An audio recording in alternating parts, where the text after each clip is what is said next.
Diamo il via a questa giornata insieme. Che meraviglia. Continuate, continuate, continuate. Scaldiamo l'atmosfera. Bello, bravi. Fatemi sentire. Bellissimo. Benvenuti e benvenuti. A parte che posso dire che questo colpo d'occhio è meraviglioso. Saluto anche il quarto piano, che siete in cima. Ciao. Anche il terzo, il secondo, il primo piano, tutti, assolutamente. Benvenuti e benvenuti, come leggete alle mie spalle, a Collegamenti. Per me è un grande onore, un grande prestigio essere qua. Ho condotto in tanti luoghi, ma questo veramente mi emoziona molto perché è un posto meraviglioso, lo dicevo prima al Magnifico, perché davvero è un posto bellissimo. Come leggete, festival che incrocia i saperi, intelligenze, dal 4 al 6 ottobre, quindi fino a domenica. Preparatevi perché abbiamo preparato una mattinata bellissima, sta per arrivare un super ospite, ma procediamo con ordine, perché innanzitutto... già l'applauso al super ospite! Il super ospite è qui, Il super ospite è qui. Allora, partiamo da degli interventi istituzionali importantissimi. Parto dal primo e parto dal magnifico rettore Roberto Pintona. Benvenuto. Grazie per essere qua. Diamo anche spazio ai momenti tecnici, quindi di salita e anche di gelato. Il microfono lo troviamo sul tavolino. Benvenuto. Grazie mille. Il suo microfono è questo e la parola a lei. Grazie Marco. Intanto sì, l'applauso che hai preso tu, che ringraziamolo ancora una volta per essere qui con noi, aver accettato questa sfida. E il super ospite, io come mi confronto col super ospite? Già non ho il fisico, cioè il ciuffo, eccetera. Quindi... E si prepari perché ho visto il ciuffo è ancora più lungo oggi. Ecco, arriva a mezzo ho metro. perso, però la testa è rimasta.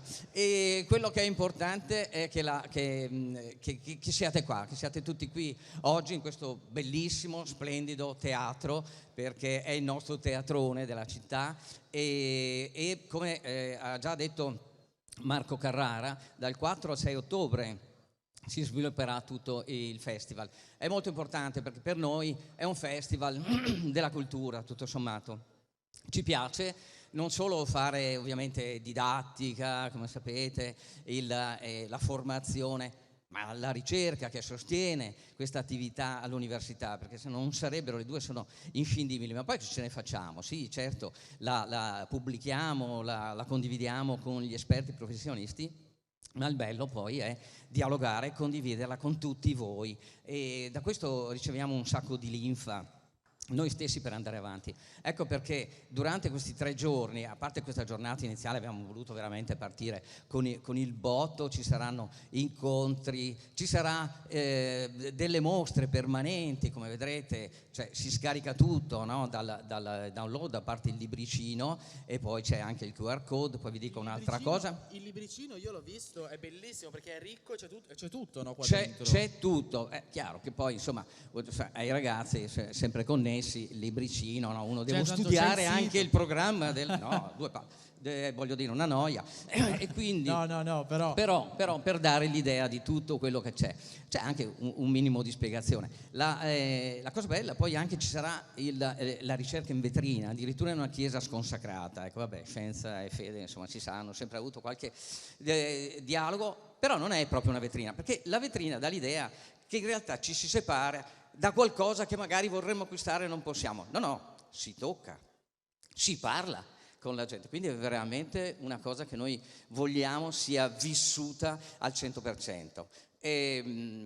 Poi mi piacerebbe anche fare un piccolo ringraziamento, poi li faremo. Tutto, assolutamente, lo spazio è tutto suo. A te, sì, no, ma al professore gli devi dare un calcio perché smetta di parlare. Però questa passione è bella, no? E il quarto d'ora accademico, sì, no, se lo sono presi loro, non noi. E cosa stavo dicendo? Ecco, mi piace ringraziare. Prima di tutto vorrei ringraziare anche Barbara Gallavotti, che è la nostra... E tra poco ascolteremo. Salirà. L'applauso è giusto. Un applauso a Barbara Gallavotti, che tra poco ascolteremo. La vedete lì a metà sala. Ecco, Barbara alza. Eccola lì. Che ha accettato di fare la curatrice scientifica, è stata stalkerizzata tutta l'estate ovviamente, e poi i miei colleghi, prima di tutto naturalmente Elisabetta Scarton, Giovanni Cortella, Applauso, è giusto. Agostino Maio, ma tutto lo staff, vedete, tutte le tute blu che girano, poi ci sono le magliette con collegamenti. Saluto e ringrazio anche ovviamente la regione qui rappresentata dall'assessore Bini, che dopo salirà, che per il sostegno, il comune con cui collaboriamo, c'è un sindaco che conosciamo peraltro, ma quello che è importante, che vorrei ringraziare voi di tutto quello che ci darete. Noi abbiamo fatto, questa è la seconda edizione, ma vogliamo migliorare. Quindi a un certo punto, quando deciderai, quando sarà il momento, lui è bravissimo a fare queste cose, comparirà un QR code. Esatto, c'è un questionario, no? Un questionario, cioè ecco, è gratis, è anonimo. Qualche professore mi ha detto che vale se lo fate l'interrogazione di fisica, giusto? Non potete dirmi di no a teatro. E vi prego di farlo oggi, per voi sarà anche questa cosa, perché ci aiuta a fare sempre meglio il nostro lavoro, ma anche a sempre far meglio l'idea e la volontà di comunicare, dialogare con tutti voi. Parlo con voi con la speranza poi naturalmente di vedervi all'università, ma ripeto, per noi e per voi questo esperienza parte oggi e con questa bellissima iniziativa. Quindi noi ce l'abbiamo messa tutta. Adesso dimostrateci anche voi che siamo sulla strada giusta. Chiaramente abbiamo scelto anche di farci aiutare oggi da Vincenzo Schettini, ma e poi anche da altri docenti, ricercatori, delle cose stranissime come il Big Bang, il suono di un ghiacciaio, insomma cose, per dirvi, insomma, mia moglie si è lamentata perché non ha trovato posto in una delle installazioni. Adesso io ho un problema familiare avendo organizzato questo è un bel segnale, è un bel segnale, è un bel segnale per tutte le età, per tutta chi ha voglia di conoscere e condividere la conoscenza. Quindi buon festival e grazie Marco. Grazie magnifico rettore, grazie mille. Ci vediamo presto, grazie mille. Ha fatto bene a ricordare il questionario, no mi raccomando, attenzione, ok?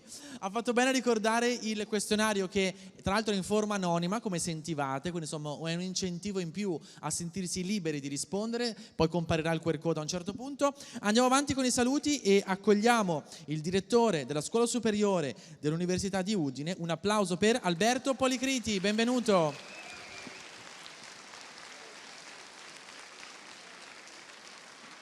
Grazie direttore per essere qua, grazie mille, prego, quello è il suo microfono o gelato, da conduttore televisivo questo si chiama gelato, però è il microfono, grazie, è il microfono. Grazie. La parola a lei. Bene, un benvenuto anche da parte nostra, da parte della Scuola Superiore. Io ringrazio tutti quelli che ci hanno voluto coinvolgere. La Scuola Superiore è un pezzo dell'Università di Udine, un percorso parallelo. Il nostro lavoro è collegare le menti, esattamente come il titolo di questo festival, che appunto serve a costruire delle reti. Costruire delle reti vuol dire costruire delle reti con delle persone che si parlano, che condividono, che si aiutano a vicenda, si sostengono anche, e alla scuola cerchiamo di fare esattamente questo. Si fa un percorso universitario, ma si fa anche un percorso di vita insieme. Se decidi di fare matematica ma vuoi comunque saper parlare con uno che fa lettere, ecco, alla scuola impari come farlo.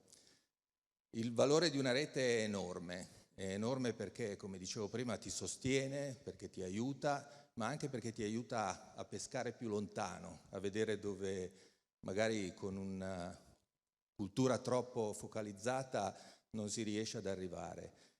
L'obiettivo dell'università in generale è quello di allargare, costruire questi contatti che ci servono a migliorare il nostro modo di guardare il mondo, e quindi facciamo anche noi qualcosa in quel senso, e spero che tutti voi, qui siete in tanti, abbiamo veramente una bella occasione per dare un messaggio a tutti, diate un'occhiata ad un'opportunità del genere.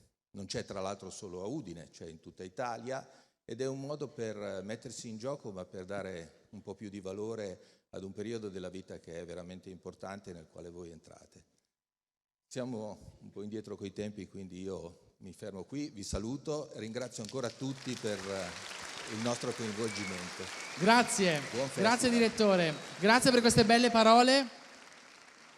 Grazie mille per questa introduzione importante che ci ha anche aggiunto un tassello nel nostro racconto di oggi. E noi adesso arriviamo a un altro saluto importante e quindi io do il benvenuto in questo caso al sindaco di Udine. Un applauso per Alberto Felice De Toni, benvenuto.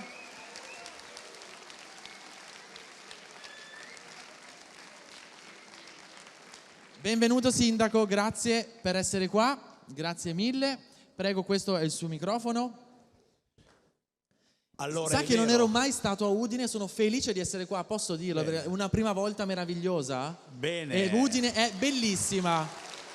E voglio ricordare che Udine ha vinto a dicembre il primo premio in Italia per qualità della vita, la provincia di Udine. Allora mi trasferisco, me ne vado, sì, notizia, noi... non vado a Roma, addio, vengo a Udine. Bene, allora aveva ragione qua il nostro brillante presentatore, perché ha visto la che colpo visione d'occhio? è meravigliosa, e poi tutti quanti giovani, e quindi è il futuro della città, della nostra regione. Bellissimo. Quindi bentrovati, complimenti all'università per questa iniziativa. Collegare elementi vuol dire fare reti, e specialmente elementi giovani hanno bisogno di interagire. Il potere delle connessioni è fortissimo, il potere delle reti, per chi voi che usate internet lo sapete benissimo. Quindi questa occasione è una grande occasione per imparare. Aristotele diceva che la meraviglia è l'inizio della conoscenza, bisogna meravigliarsi, stupirsi di fronte alla bellezza della natura e alla sua comprensione. Io ricordo sempre che le persone apprendono finché vivono e le organizzazioni vivono finché apprendono. L'apprendimento è la fonte fondamentale dell'evoluzione delle persone. Noi viviamo, apprendiamo e ci adattiamo. E quindi l'apprendimento è una cosa fondamentale. La scuola e l'università, se non ci fossero, bisognerebbe inventarle, perché organizzano da sempre le più grandi evasioni di massa, quelle dalle gabbie dell'ignoranza. E quindi studiate, studiate, studiate, perché abbiamo bisogno di tutta la vostra intelligenza e della vostra cultura. Come diceva Dante, gli uomini non sono stati fatti per vivere come bruti, ma per inseguire virtù e conoscenza. Ecco.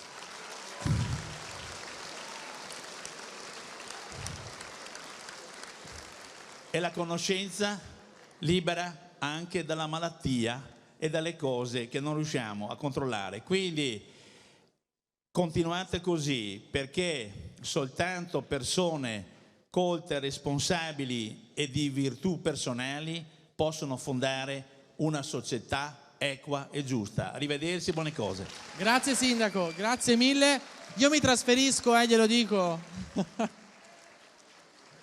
Ho deciso. Grazie per queste bellissime parole, anche citazioni importanti che ci fanno riflettere sempre, sempre, sempre. E adesso noi andiamo avanti e ascoltiamo l'assessore regionale alle attività produttive. Un applauso per Sergio Emidio Bini, benvenuto. Eccoci. Diamo i tempi tecnici di salita, agevolo già il microfono così ci siamo. Benvenuto assessore, grazie per essere qua. Grazie mille, piacere di conoscerla. Grazie a lei. Beh, buongiorno Ha visto che bello? Che meraviglia? Uno spettacolo unico, meraviglioso. Vedere questo teatrone, come ha detto il Magnifico prima, sì. così pieno, e pieno soprattutto di giovani, beh, fa il suo effetto. Magnifico, la ringrazio per il cortese invito, per me è un piacere. Saluto il sindaco, Sua Eccellenza il Vescovo, il prefetto, le tante autorità presenti in sala. Vi porto innanzitutto i saluti del governatore Fedriga, della mia collega Rosolén e dell'intera giunta regionale. E poi che dire, ho già avuto modo di apprezzare l'evento, il palinsesto dell'evento durante la conferenza stampa di presentazione. E la curatrice non la vedo, però arriva, sta per arrivare. Fatto i complimenti a lei e alla sua squadra quel giorno, oggi glieli rifaccio, perché davvero è un palinsesto ricchissimo, importante e di grado elevato, davvero di gran livello. I giovani, è vero, prima il sindaco ha detto delle cose sacrosante che ho condiviso al 100%.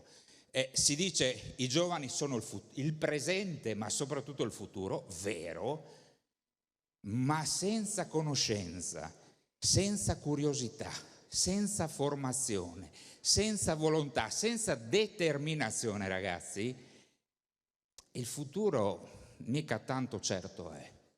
Ma soprattutto vi do un consiglio. Io ho dei figlioli che hanno la vostra età e quindi i modelli, il modo di vivere, lo conosco abbastanza bene. Quanti anni hanno? 16 e 20, quindi sì, siamo sono lì, loro, siamo lì. Diffidate, se volete costruirvi un futuro importante, bello, ma in qualsiasi settore voi vogliate applicarvi, diffidate dai tanti messaggi che oggi vi e ci vendono, dove tutto è facile, tutto è raggiungibile, utilizzando magari solo gli smartphone. Non è assolutamente vero. Guardate, rischiate di essere utilizzati. Oggi vale il prodotto usa e getta. Tu vedi gli influencer vanno di moda, ce n'è, bravissimi. Quanto durano? Ci sono certi cantanti bravissimi. Quanto durano? Perché? Perché se alla base non c'è formazione, cultura, voi dovrete girare il mondo, voi dovrete confrontarvi con il mondo. È partito un applauso spontaneo lì alla destra, era giusto farlo, assolutamente. Siete liberi di fare gli applausi, assolutamente.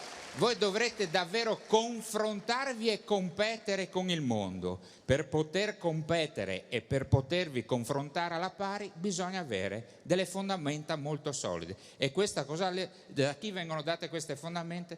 Dalla scuola, dalla formazione, dalla cultura, dalla ricerca, dalla scienza. Quindi eventi come questi ci aiutano davvero a crescere tutti quanti, non solo voi giovani. Grazie. Grazie Assessore, grazie mille. Grazie per queste parole così anche appassionate, davvero. Complimenti. E noi adesso io vi chiedo l'applauso ancora. Avete fatto degli applausi fortissimi, complimenti, no davvero? Bravi, continuate. Per la curatrice scientifica di collegamenti, una mia grandissima amica, Barbara Gallavotti. Dove sei, Barbara? Eccola. Senti che tifo da stadio, un tifo da stadio. Barbara Gallavotti, curatrice scientifica di collegamenti. Amica mia, qua c'è il microfono tutto per te. Grazie davvero. Beh, io devo dire, sono emozionata. Sono davvero emozionata. È vero, io che la conosco vi confermo che è vero, è emozionata molto. Sono molto grata, sono grata al magnifico Rettore e a tutti coloro che mi hanno permesso di partecipare a questa edizione, perché guardate, è stato veramente un lavoro di squadra, un lavoro in cui i ricercatori di Udine hanno dato tantissimo, ma tutto il personale dell'università ha dato tantissimo, e quindi io sono anche molto grata a Elisabetta Scarton, a Giovanni Cortella, a Vittorio Foramitti, non li posso nominare tutti coloro che hanno lavorato con me. E poi sono felice di essere a un festival della conoscenza, diciamo, perché i festival sono speciali. Ora, collegamenti. Una delle ultime scoperte scientifiche che appare sempre più chiara è che il genio solitario non esiste. Questo ormai è evidente. Noi umani, anche più brillanti di noi, danno dei buoni risultati solo quando sono in sintonia, quando lavorano con altre persone. Addirittura si è visto che quando collaboriamo le nostre onde cerebrali si sincronizzano, e se si sincronizzano diamo il meglio di noi. Allora ecco che i festival della scienza, i collegamenti in particolare, perché l'abbiamo studiato per questo, servono a mettere in contatto i ricercatori con noi. Perché è importante? Diventiamo più creativi, è vero? Perché ci piace la scienza? A te perché piace la scienza? Perché mi affascina moltissimo. Mi affascina anche ascoltare chi divulga la scienza, per esempio te. Ci affascina, e questo è un punto che vale per tutti noi. Tutti noi vogliamo vedere la foto di un buco nero. Fabiola Gianotti, che è la direttrice generale del CERN, l'istituto che ha appena compiuto 70 anni, dice: da quando gli umani sono umani, scusate, io ho anche un po' di raffreddore, quindi la voce è quella che è, però insomma, da quando gli umani... Ti sentiamo forte e chiaro. Da quando gli umani sono umani, guardano l'universo e si dicono: che c'è lassù. La curiosità è fortissima, ma c'è un altro motivo per cui tutti noi dobbiamo sapere cosa avviene nella scienza e nella tecnologia, ed è quello che i britannici hanno chiamato cittadinanza scientifica.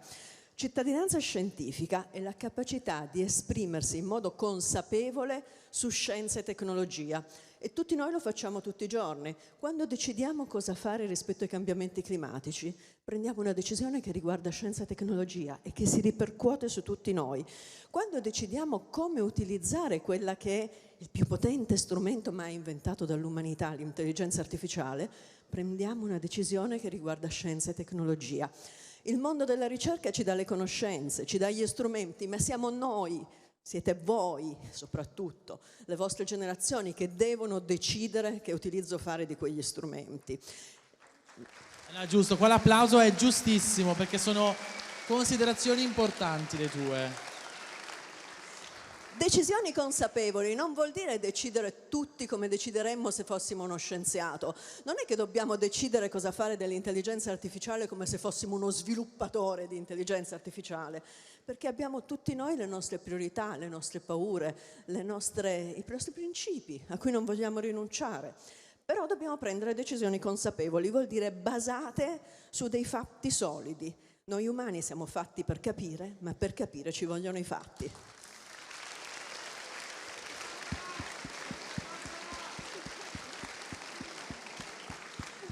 Udine è una città calorosissima, anch'io mi sa che mi trasferirò qua. Hai visto? Io l'ho detto anche al sindaco, ci trasferiamo tutti qua, pronti, abbandoniamo le nostre residenze e veniamo qua. Deciso. Meraviglioso. No, davvero, un grazie speciale, io mi sono trovata benissimo in questa città fin dal primo momento. Allora, aspettate, dove eravamo rimasti? Allora, per capire ci vogliono i fatti. Questo è il momento di...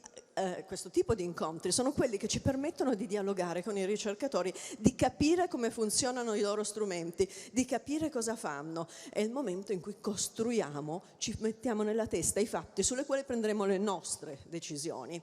Però, come ha detto giustamente il Rettore, questo è un festival della cultura, non è un festival della scienza, perché per capire cosa vogliamo fare degli strumenti non ci basta sapere le basi della conoscenza scientifica e della tecnologia. Come facciamo a capire come risolvere i nostri problemi se non sappiamo la storia? Cosa hanno fatto le persone prima di noi? Se non conosciamo la filosofia, come facciamo a decidere quali decisioni non vogliamo delegare alla macchina ma vogliamo tenerci per noi? Se non conosciamo la letteratura, come facciamo a capire l'esperienza di innumerevoli esseri umani? Ecco, per questo che questo è un festival che non è dedicato alla scienza e alla tecnologia, ma è dedicato appunto alla cultura in generale.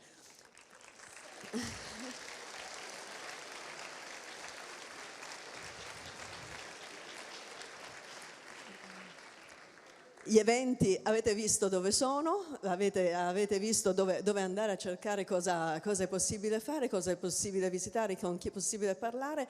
Vi aspettiamo tutti voi, aspettiamo i vostri amici, aspettiamo le vostre famiglie e spero che ci divertiremo tantissimo. Grazie ancora.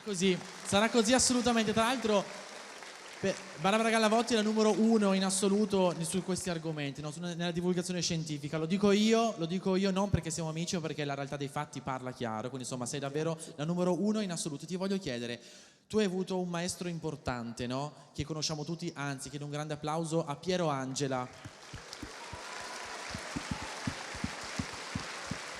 Adesso mi metto veramente a piangere. No, che hai anche nominato Piero. Assolutamente no, però tu hai avuto veramente il privilegio di lavorare con il più grande di tutti, no? Ti posso chiedere questa parola, collegamenti. Piero Angela faceva tanti collegamenti anche nelle sue trasmissioni, no? Era un campione in questo, era capace di collegare tutto.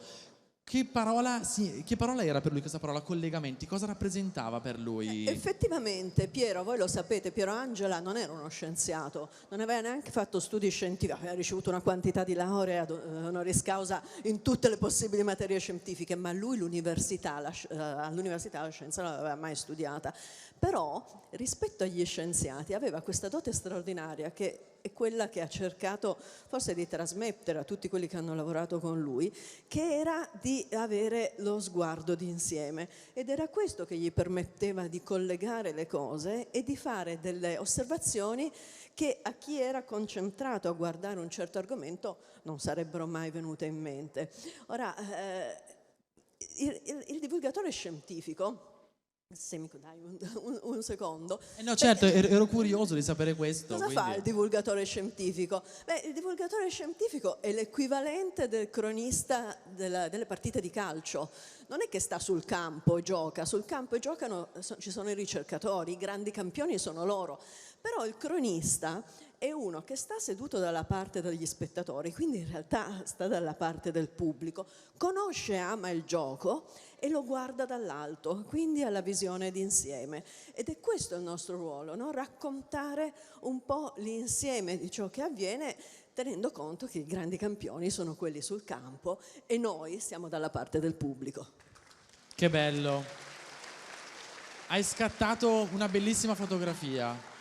Posso aggiungere una cosa? Certo, vedo anche l'occhio lucido quando parli di Piero. Perché hai nominato Piero, questa purtroppo ci lo so. manca tantissimo a tutti. Dobbiamo metterci d'accordo sulle regole del gioco. Perché se noi giochiamo, stiamo seguendo la partita di calcio e a un certo punto entra un signore nudo correndo disperatamente con una palla in mano e la mette in rete, qualcuno dice gol, e no, quello non è gol.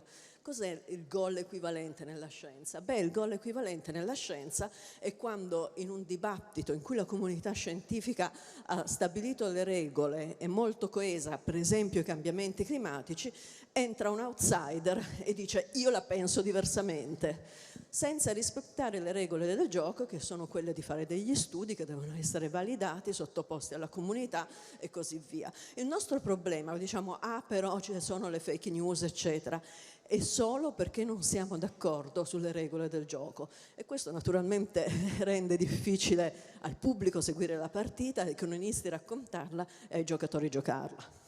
Grazie a Barbara Gallavotti, curatrice scientifica di Collegamenti. Tra l'altro vogliamo dire un po' di prossimi appuntamenti di questi 3 giorni, vogliamo approfittare per fare un po' di lanci? Dimmi allora, tu sì, cosa lanciamo preferiresti. qualcosa, anche perché oggi purtroppo noi avevamo ordinato bel tempo ma non è stato accolto l'ordine, quindi piove. Ciò nonostante abbiamo degli incontri molto interessanti che... Attenzione perché ci sono un po' di spoiler, a parte che il programma è pubblico, però... Sarebbero nella loggia del Lionello, però seguite la vicenda perché se veramente la situazione dovesse essere critica magari ci spostiamo un pochino più riparati, ma comunque non verranno cancellati perché non ci possiamo mica perdere un incontro sul cibo intelligente, non ci possiamo perdere un incontro sulla costruzione della memoria che guarda anche al cinema. Il cinema è stato il primo modo in cui abbiamo potuto mantenere la memoria di degli eventi accaduti nello svolgimento del tempo, diciamo, tramandandolo attraverso le generazioni. E poi non possiamo perderci appunto gli incontri che ci permettono di entrare in diretto contatto con i ricercatori. Il terzo mi stava sfuggendo, è quello sulla memoria delle altre specie, scusate, sull'intelligenza delle altre specie animali, perché insomma mica siamo gli unici a essere intelligenti, ci sono tante altre forme di intelligenza nella natura, bisogna definirle, è di questo che parleremo. Quindi questi sono i 3 incontri di oggi, poi ci sono i laboratori, ma mi raccomando, venite, non fatevi scoraggiare eventualmente dal tempo. No. Predisporremo perché per è un'occasione che meglio. merita assolutamente, quindi grazie per avercelo ricordato. Introduciamo insieme il super ospite. Poi io vado di là, mica faccio le scale. Ah, giusto. Non pensare. Facciamo una co-conduzione tipo Sanremo per il lancio? Ci scaldiamo per Sanremo. Sta per arrivare, possiamo dire, una persona a cui voglio molto bene, un'altra persona a cui voglio molto bene, una è qui alla mia destra. Lui possiamo dire che è il professore più amato d'Italia, no, il più amato del mondo, vogliamo esagerare? Perché davvero ha raccolto, no, c'è l'applauso, c'è, giusto, ha raccolto dei consensi incredibili. Ma è il più amato del mondo davvero. L'ultima volta che l'ho visto, diciamo, in video era alla presentazione del grande centro di divulgazione del CERN di Ginevra. Chi c'era di fronte a tutti i rappresentanti di tutto il mondo? Lui. Caspita, incredibile. Ha una storia bellissima che adesso racconteremo, Barbara, perché questo abbiamo tanto tempo da passare insieme, approfondiremo la sua storia, perché è una storia veramente interessante. L'avevo ospitato, pensa a Timeline, 3 anni fa, perché mi aveva colpito, perché era un fenomeno social fortissimo. E allora io vi chiedo un grandissimo applauso per, diciamo insieme, Vincenzo Schettini! Eccolo! Continuate, continuate, continuate. Vai, continuate, continuate. Guarda, siete sui suoi social, Siete sui suoi social, vai, vai, vai. Eccole, grande. Guarda, guarda, guarda. Grande Vincenzo.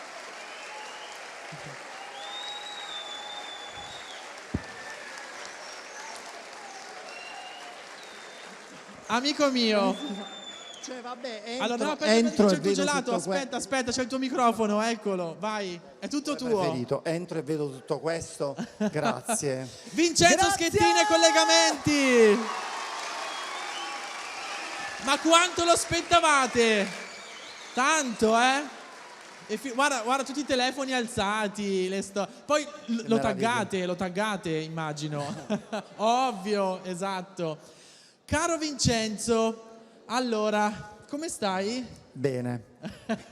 Beh, dopo questa accoglienza direi hai che voglia. no, è un'accoglienza Mamma bellissima. mia. Quanto lo aspettavate, Vincenzo? Tanto? Una star. Caro Vincenzo, allora, lo dicevo prima, tu hai una storia bellissima da raccontare, no? Perché davvero tutto parte tanto tempo fa, quando tu inizi a caricare i video neanche sui social, sul web, possiamo dire, perché i social non erano ancora così. Su YouTube. Su YouTube. Ci racconti un po' come inizia tutto e perché hai iniziato a divulgare online? Ma intanto, vabbè, volevo fare una Tutto cosa quello che che vuoi. sembra istituzionale, ma in realtà non lo è per niente, parte dal cuore. Volevo ringraziare l'Università di Udine, il magnifico rettore Roberto Pinton, tutti quelli che lavorano qua, Barbara, per avermi invitato. L'applauso a questi qui. nomi importanti, assolutamente. Grazie. Perché è molto emozionante tornare all'università. È un posto che io ho amato, che ho frequentato con un'emozione incredibile quando ho studiato fisica. Quindi, cioè, per me tornare all'università ogni volta mi viene un po' l'ansia. Però è bello, cioè è un posto che... Perché ti viene l'ansia? Beh, perché è stato un percorso impegnativo, quello di fisica. È stato un percorso molto impegnativo. Io a un certo punto all'inizio mi sono anche arreso, perché non ce la facevo. Io studiavo musica, avevo un gruppo gospel, in quel periodo giravamo molto e facevamo molti concerti in giro e ero anche preso da questo lato mio artistico e dicevo forse la mia strada è quella. E quindi ho fatto fatica i primi anni, analisi 1, fisica 1, sono esami molto pesanti, geometria è un esame veramente molto complicato. E ricordo le parole di mia madre, mi diceva: chi ha scelto di fare fisica? Io. E allora guardati dentro, cerca di capire veramente se questo è il percorso che tu vuoi fare, perché altrimenti non ha senso continuare. Quelle parole erano semplicissime, però sono state molto forti per me. Ho capito Applauso a queste parole della mamma, bellissime. Ho capito che valeva la pena sacrificarsi, cioè valeva la pena studiare la notte, valeva la pena andare avanti, portare avanti anche il progetto della musica, che poi non mi ha fatto diventare un musicista, ma mi ha arricchito tanto. Cioè, se io sono quello che sono oggi, se io adesso, dopo la TV, il teatro, i libri, sono quello che sono oggi, è grazie alle esperienze che ho fatto alla vostra età, da ragazzo.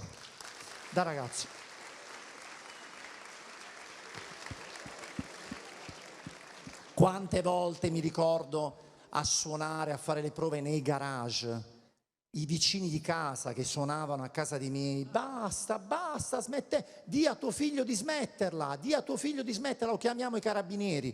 Ma io suonavo, volevo fare questa cosa qua. Cioè, per dire, vedi, quando tu vuoi portare avanti un percorso, lo porti avanti costi quel che costi. Mi chiedevi invece dei video. Ma cosa suonavi? No, sono troppo curioso, dici allora, un po'. Io ho studiato violino.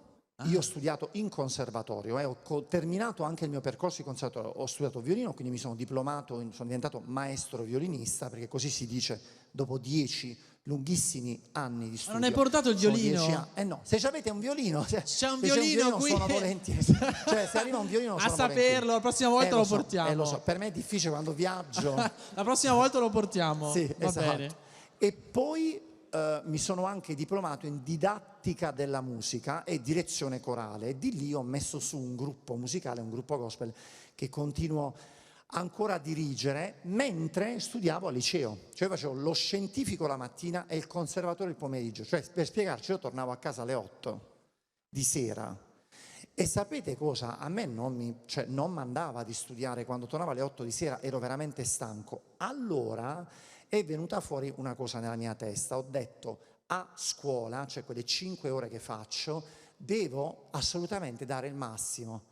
Cioè devo essere talmente concentrato, talmente sul pezzo, se mi posso fare un po' di compiti me li faccio, mi devo anticipare subito tutto. E quindi ho capito che quel momento della scuola era fondamentale. Però non ho ancora risposto alla domanda YouTube. No, ma ci rispondiamo dopo, perché è troppo interessante ascoltare la tua storia. Dopo, anche perché, scusami, arriviamo dopo a YouTube. Dopo bravo. Allora, anticipiamo questo tema. Siccome poi lui risponderà a tutte le vostre domande, le vostre curiosità, anche chi è al primo, secondo, terzo, quarto, quinto piano, se voi volete fare delle domande scendete, tanto qua lo staff è bravissimo, è super organizzato, e fate delle domande a Vincenzo. Vi passo io il mio gelato, come si dice, e fate le domande. Insomma, organizzatevi anche qui in platea, perché le domande si fanno qui in platea. Mi sembra molto più divertente e pratico, cioè, perché altrimenti voglio dire...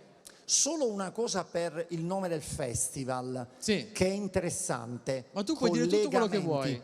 Questo è interessante, è bello, Marco, perché mi diceva Barbara prima, no? Eravamo con un giornalista, dice una parola Barbara anche lì, sul guarda, festival. è lì al Ciao centro. Barbara, La come vedi? stai? Eccola. Barbara.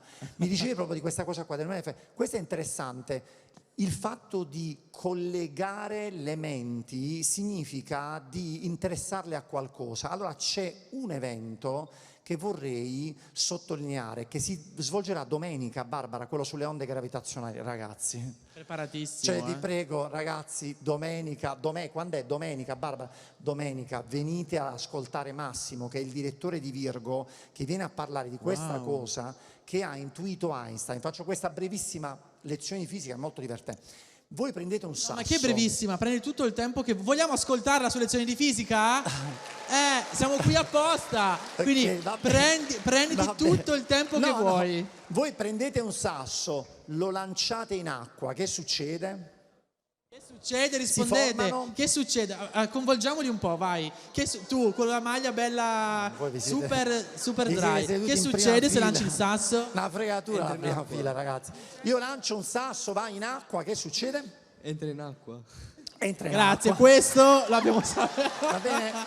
Entra in acqua, bravo. Volevo dire, è stato un piacere, arrivederci a tutti. Allora, questo è il primo step. Vediamo la ragazza che avevi individuato, forse. Vai. Buttiamo sto sasso in acqua. Profonda. Allora, fate così. Fate entrare il sasso in acqua, dimenticatevi del sasso, esatto. Non esiste più. Dopo, cosa succede? C'è lui, Vincenzo, c'è lui. Lui lo sa. No, preparati che se sbagli ti sei offerto pure. No, vai. Si è offerto lui. Si formano le onde. Esatto. Bravo, un applauso. Come ti chiami? Ettore. Un applauso a Ettore. Vedi, Ettore ha indovinato. Che è una cosa, la formazione delle onde, no? Ste onde che si formano e che in realtà vanno dappertutto. Noi abbiamo l'illusione che l'onda vada in 2D soltanto sulla superficie dell'acqua, ma che l'onda in realtà è 3D, quindi va anche sotto, si vede proprio questa perturbazione che si muove e tu la guardi con gli occhi.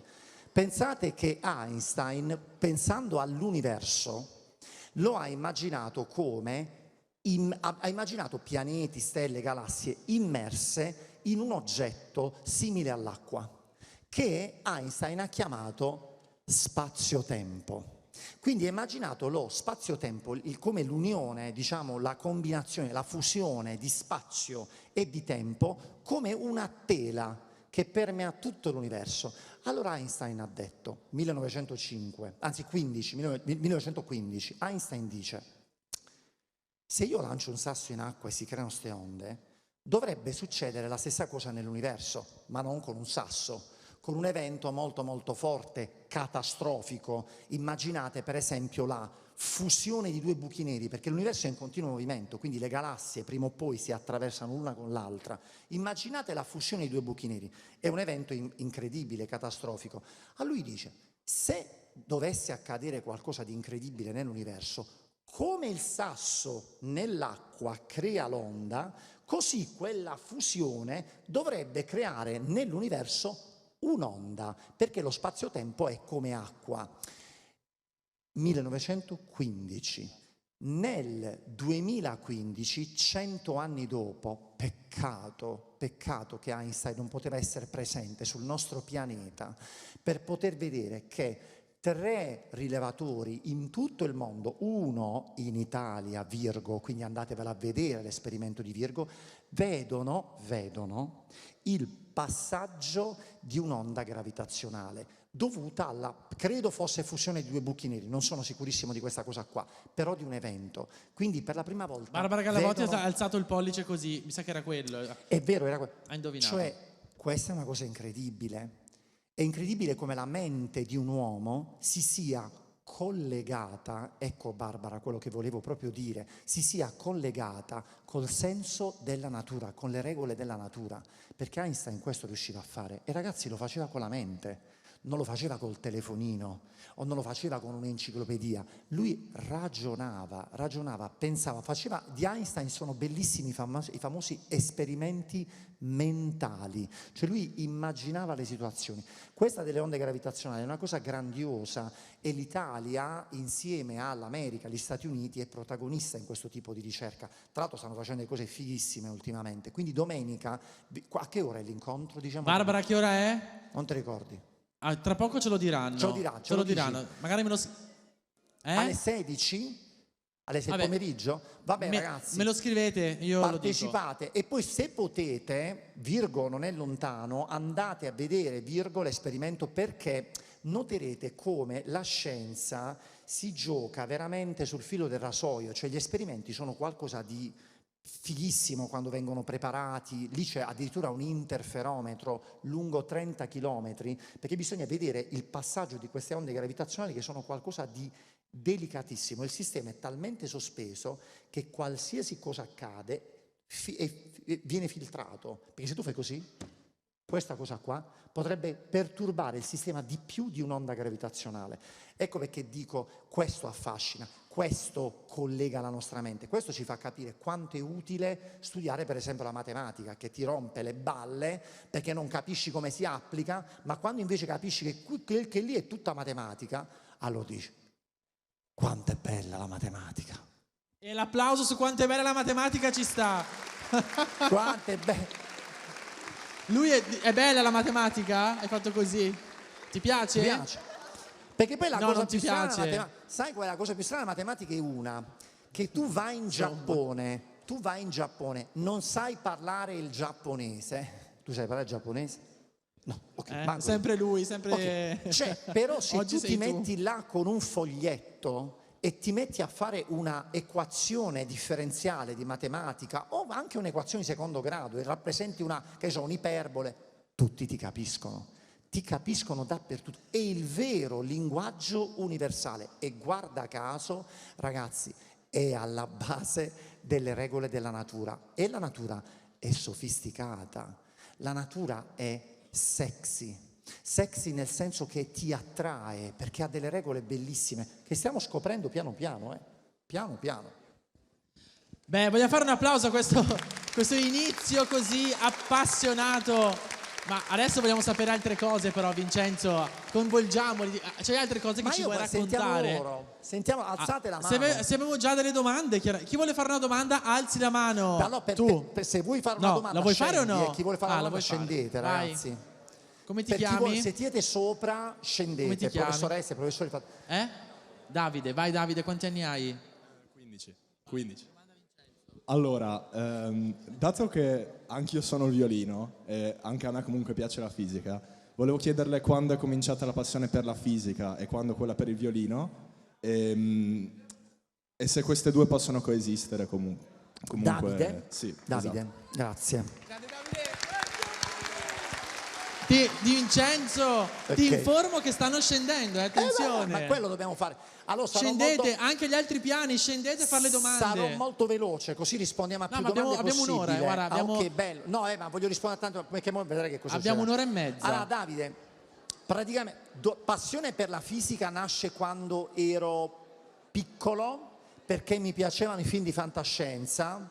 quando ho visto Aliens scontro finale, non so se l'avete mai visto, ma guardatevelo. Chi un ha film visto fighissimo. Aliens scontro finale, È un- alzi la mano ora o mai più. Grande, è un combat movie. Il è sindaco, molto il forte. sindaco l'ha visto. Il sindaco, hai visto Aliens, te lo ricordi? Fantastico. Allora, quando ho visto Aliens scontro finale, quando ho visto la fantascienza, mi sono innamorato dello spazio in generale, mi sono innamorato anche della conquista dello spazio, perché gli umani, voglio dire, che stanno, come si può dire, immaginando di fare determinate cose, è una cosa affascinante. Basta, poi si è spento nel mio cervello questa cosa. Si è riaccesa la luce alle scuole superiori, perché avevo Davide, un professore di fisica molto simpatico, era coinvolgente, era una persona simpatica, aveva i capelli bianchi, solo che io ce li ho in testa, lui ce li aveva intorno, diciamo. È molto simpatico. Quella cosa, cioè, il fatto che fosse semplice, che il suo modo di insegnare la fisica fosse diretto, ha fatto molto. La passione per la musica invece, Davide, è stata sempre parte di me e io non ho parenti musicisti, perché molto spesso ti dice ma tu hai fatto violino perché c'hai i genitori violinisti, ma de che? Non è vero. Quindi assolutamente la passione per la musica è innata, però io credo che è una questione anche di geni, perché Davide, mio padre, è stato un, ragazzi, tecnico dell'Olivetti. Chiedono cos'è l'Olivetti. Che cos'è l'Olivetti? Vabbè, lo raccontiamo, siamo qui apposta. Guarda, ti giuro, voi fatemi sta cortesia, cercherete in internet chi erano Olivetti padre e Olivetti figlio, perché sono stati, facciamo una proporzione, genio. Adriano Olivetti è un Olivetti genio. sta all'Italia come la Silicon Valley sta agli Stati Uniti, perché gli Olivetti hanno Sì, in Italia... È vero. Voi non immaginate. Attenzione, arrivano le domande. Ed era il 1900, cioè il padre Olivetti andava alla fine dell'Ottocento in America per cercare di capire come stava cambiando il mondo. Alla fine dell'Ottocento torna in Italia, aspetta, fonda l'Olivetti e che fa per i suoi dipendenti? Apre di fronte al luogo in cui lavoravano, senti questa, professore, una biblioteca. Apre per i suoi dipendenti una biblioteca perché lui ci teneva ai suoi dipendenti e diceva i dipendenti che leggono si acculturano, sono persone più felici, diventeranno più felici. Questa figura dovrebbe essere rivalutata. Io guardate, l'ho detto, sono andata a vedere il museo di Olivetti, mi sono messa a piangere immaginando mio padre che ha lavorato in quell'azienda 40 anni. Mio padre però mi ha influenzato perché in casa c'erano molti computer da noi. Mia madre, indovina un po', professoressa di educazione artistica. I geni, è una questione di geni, come si cresce in famiglia è molto importante, cioè cosa ti trasmettono i genitori, quanto ti influenzano, perché i primi influencer sono i genitori, punto e basta, e io l'ho visto anche in trasmissione, quando invece i genitori, ahimè, al contrario, influenzano negativamente un figlio, però sicuramente questo. Coesistono? Risposta, assolutamente sì, ed io ne sono la prova vivente, perché ieri sera ho fatto a Venezia uno spettacolo La fisica nella musica, ci sono tantissime connessioni, la fisica è frequenza, intensità, sono tutte grandezze fisiche, ma la musica, le note sono frequenza, i colori sono frequenza, quindi sì, coesistono, non vi fate mai dire il contrario, perché una cosa scoprirai Davide, ti appassionerai a tutte e due le materie, capirai, comincerai a capire le dimensioni della cultura, perché la cultura è gigantesca ed è un tutt'uno. È un tutt'uno, è inutile pensare Dante separato dalle scienze, perché non è così, perché anche nei canti dell'inferno, il purgatorio e il paradiso, tu trovi dei pezzi di scienza, dei pezzi di racconto scientifico, te ne accorgi solo quando inizi ad unire i punti. Bello. Grazie a te. Che bello. Così abbiamo pure scoperto e introdotto Olivetti a chi appunto non lo sapeva, adesso magari va a scoprirlo, andate a vedere Olivetti, Olivetti è una ragazzi. storia, un genio italiano. Allora, arriviamo alle altre domande, parto da qui, come ti chiami? Thomas. Vai Thomas, è tutto tuo il microfono. Volevo chiedertelo da quando ti ho visto, perché devo saperlo. Come riesci a farti i capelli così?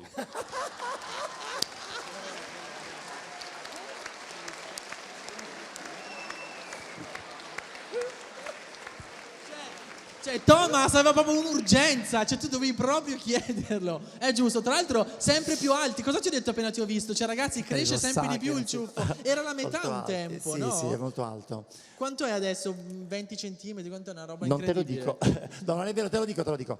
Vabbè, io in realtà uso, intanto il phon mi metto a testa in giù, quindi vado di gravità.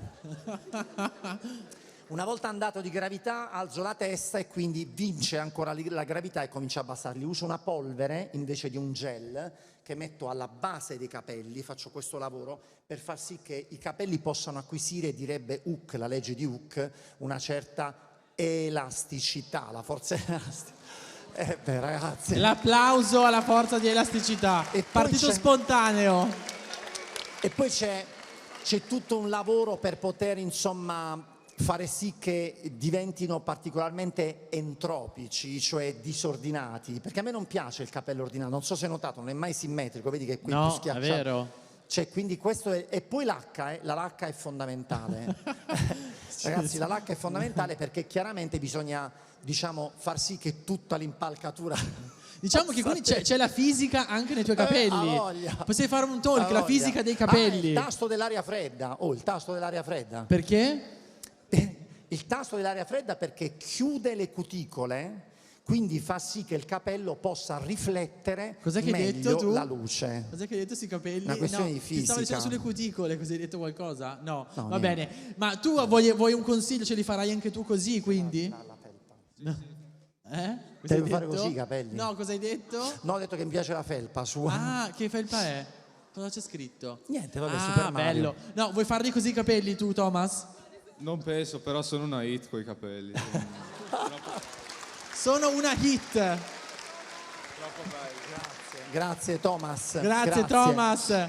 Vai, come ti chiami? Gaspare, Quanti anni hai? 17. Io volevo chiedere come si esprime... Te la sei scritta la domanda? Wow, bravo, professionista. Io volevo chiedere come si esprime la forza tra due cariche elettriche. Come si esprime? Sì. Allora, chi l'ha studiata è stato un fisico chiamato Coulomb. Mi raccomando, non sbagliare l'accento. Occhio all'accento Coulomb. Che quando a chi lo stai dicendo? Alla professoressa, no, perché molte spesso mi dicono la forza di Coulomb. Ecco, buongiorno. Noi lunedì mattina quando faccio l'interrogazione, la forza di Coulomb. È un po' triste. Bene, Coulomb, c'est français. Allora, Coulomb studia le cariche elettriche, studia in particolare questa attrazione e repulsione tra cariche e questa formula che viene fuori, insomma, è molto simile a quella che Newton ha studiato per le masse, con la differenza che cariche uguali si respingono. Esprime semplicemente il fatto che più è il valore della carica, maggiore è il valore delle cariche, del loro prodotto, maggiore è questa forza. Più sono distanti, minore è il valore della forza. Basta. Grazie. Hai capito? Tutto a posto? Grazie Gaspare. Benvenuto. Guarda quante domande. Hai visto? Vabbè, dai, abbiamo un'ora. Quante domande, vai. Fino a mezzogiorno siamo qua. Prego, come ti chiami? E la tua età? Sono Mattia, ho 16 anni e volevo chiederti una cosa. Avevo visto un film che mi ha fatto sorgere un dubbio, ma la luce di che natura è? Che bella domanda. Allora, secondo quello che la fisica pensa dopo che è nato il concetto di meccanica quantistica, diciamo che la luce è stata vista da alcuni ondulatoria e da alcuni corpuscolare. Qual è la differenza? Capiamola perché è molto importante. Allora, la mia voce... Posso camminare nel frattempo? No, forse vado fuori luce. Vado fuori luce. Sì, ce la fa. La mia voce la regia è bravissima. La mia voce è un'onda. Che vuol dire sta storia? Io parlo e anche chi è dietro il palco riesce a sentire la mia voce, perché come in Dragon Ball, come in Dragon Ball, quando lui lancia l'onda energetica c'è un errore, perché lui lancia l'onda energetica, questa va solo in avanti, ma quella è una baggianata, non è vero. In realtà l'onda energetica dovrebbe andare anche indietro e polverizzare anche Goku e tutti quanti. Quindi ci hai smontato un nostro mito. Ho smontato un mito, ma è così, in realtà c'è un errore scientifico. Quindi l'onda occupa tutto lo spazio, ma se la mia voce fosse un corpuscolo, allora sai cosa succederebbe? Mi sentirebbe soltanto la persona di fronte a me, perché dalla mia bocca uscirebbero tante particelle che colpirebbero per esempio solo il suo orecchio, quindi gli altri non sentirebbero nulla. Allora la voce è un'onda, appunto, non ci sono dubbi. Sulla luce è un problema, perché i fotoni mo si comportano come onda e mo si comportano come corpuscoli. Perché? Chiediamolo. No, perché la fisica risponde boh. Attenzione che boh in fisica è una risposta. La scienza non sa tutto. La scienza non è la religione che dice...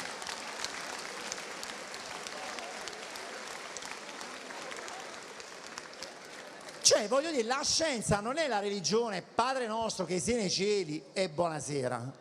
No, la scienza dice finché l'esperimento mi dà una risposta, io metto il punto e posso dare una spiegazione. Dopodiché gli altri, cioè le generazioni successive, daranno una risposta. Qual è il dilemma dell'onda corpuscolo? La dualità, cioè la convivenza, che è spettacolare. Se ci pensi è meraviglioso come concetto.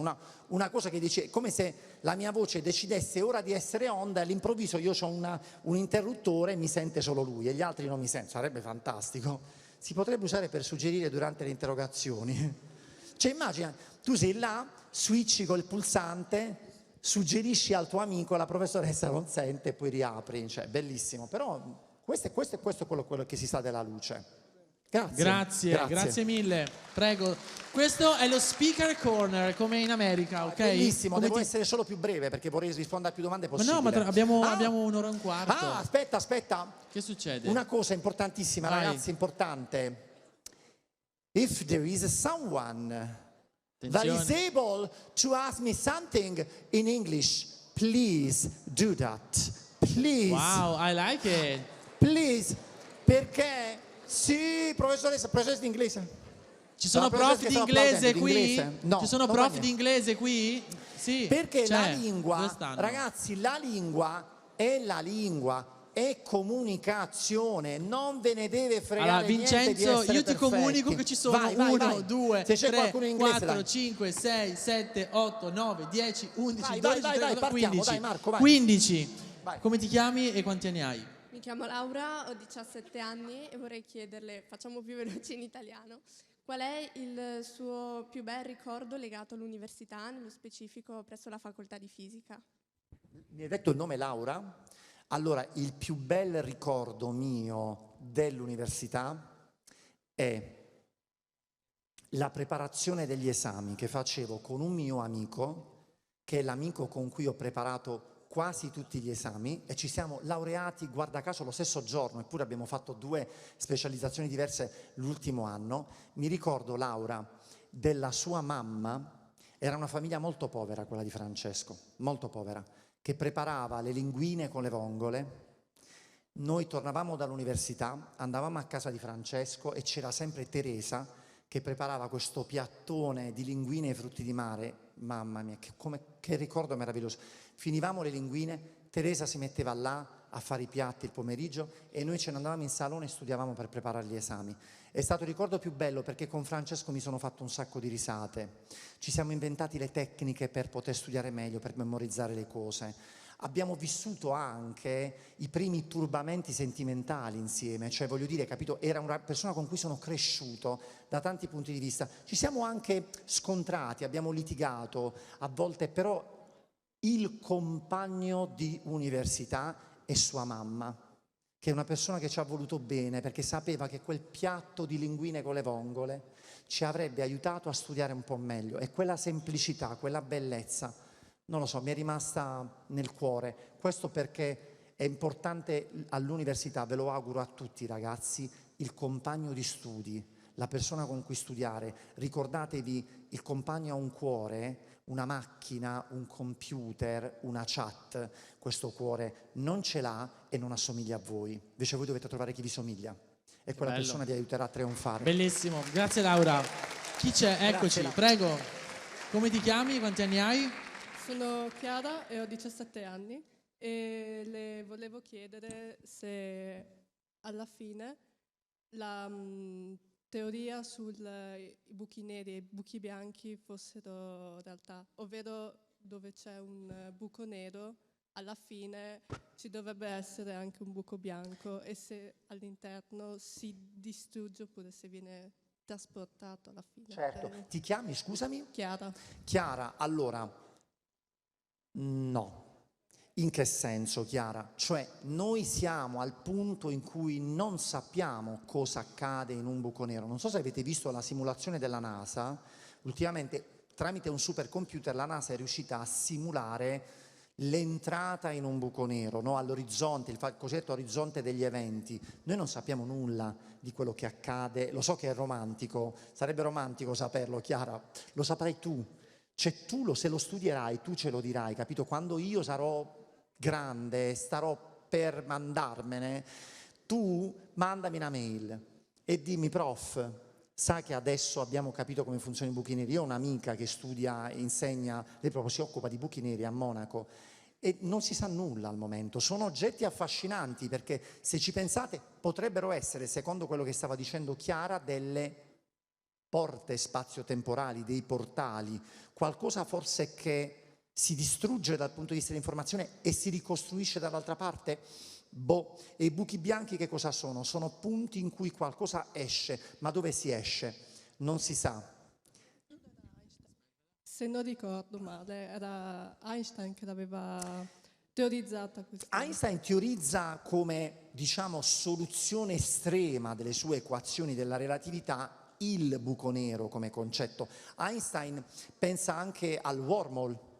Il wormhole è un'altra cosa, Il wormhole è un portale spazio-temporale, cioè per esempio io metto un wormhole lì, entro ed esco di là, cioè senza attraversare questo spazio, perché questo spazio è fatto di metri e mi ci vogliono secondi per fare avanti e dietro, però sono tutti oggetti ancora non osservati e quindi bisognerà aspettare per queste risposte. Grazie Chiara. Grazie Chiara, grazie mille.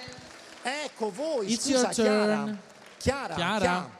Voi domenica a Massimo l'orario ci serve. No, perché Massimo, voglio dire, il direttore di Virgo, ma io chi sono per rispondere a sta roba? Alle 16. Alle 16, a Massimo li dovete fare Domenica alle queste domande. 16, mi raccomando. E voi vi mettete in fila e gli dite: così abbiamo fatto con la fisica che ci piace e così dobbiamo fare con lei. Massimo sicuramente ti darà risposte affascinanti. Meraviglioso, prego. Mi chiamo Riccardo, ho 15 anni e volevo chiederle come fa a gestire il tempo in classe con i suoi alunni e quello dopo scuola su YouTube a far video.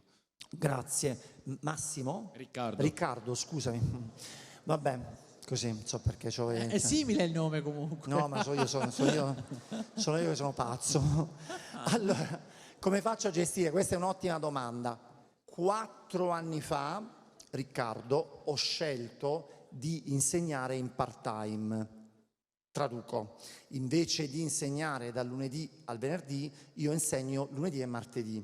Questo mi permette di avere tempo per fare tutto quello che faccio, ma mi fa molto piacere che tu mi abbia parlato non delle lezioni che faccio in giro, della TV, eccetera, eccetera, che tu mi abbia detto di YouTube, e ti ringrazio per questo, perché c'è un lavoro dietro YouTube pazzesco. Molti pensano che noi content creator ci mettiamo così, e facciamo il video. No. Com'è che fate? Così. Ci vogliono settimane, mesi di lavoro, testi scritti, redazioni. Magari Vincenzo, qua ci sono degli youtuber, c'è chi crea contenuti ci qua, alzate la mano. Voi? O youtuber o anche creator, no? C'è chi usa anche altre piattaforme per creare contenuti. No, un ragazzo c'era. No, alzate senza vergogna le mani, alzate. No, per curiosità. Sì, vabbè, ci sono. Cioè, voi siete giovanissimi. Vuoi chiedere qualcosa a loro? Non so quanto tempo ci mettiate Vai, voi per glielo poter chiedo. fare la roba, però. Vengo io. Arrivo. Chi ha alzato la mano? Adesso non ritiratela giù la mano, Quanto ci mettete? Tante ore?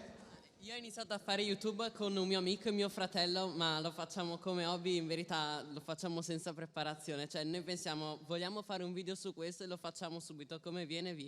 E se ti chiami? È un inizio.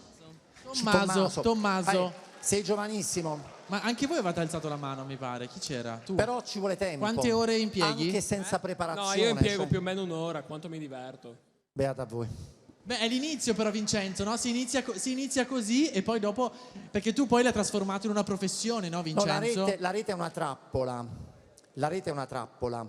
Cioè la rete ti intrappola e diventa una prigione per chi fa contenuti. Chiaramente io sto parlando per chi come me li fa a livello professionale, professione, cioè, esatto. lo faccio di professione. E lì impieghi tante ore. C'è anche ad esempio tutto quello che riguarda i social, Instagram eccetera, c'è un lavoro dietro di pensare a un contenuto, scriverlo, capire. Ad esempio a me i contenuti vengono suggeriti da chi mi segue.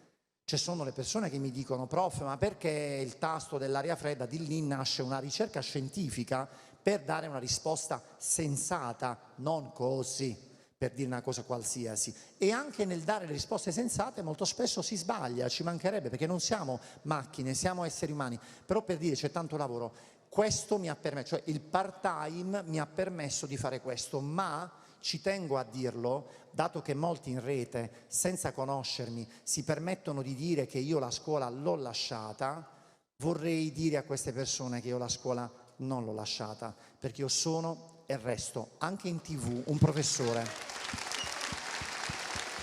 Grazie mille. Prego. Grazie, Riccardo. Buongiorno professore, sono Giulio.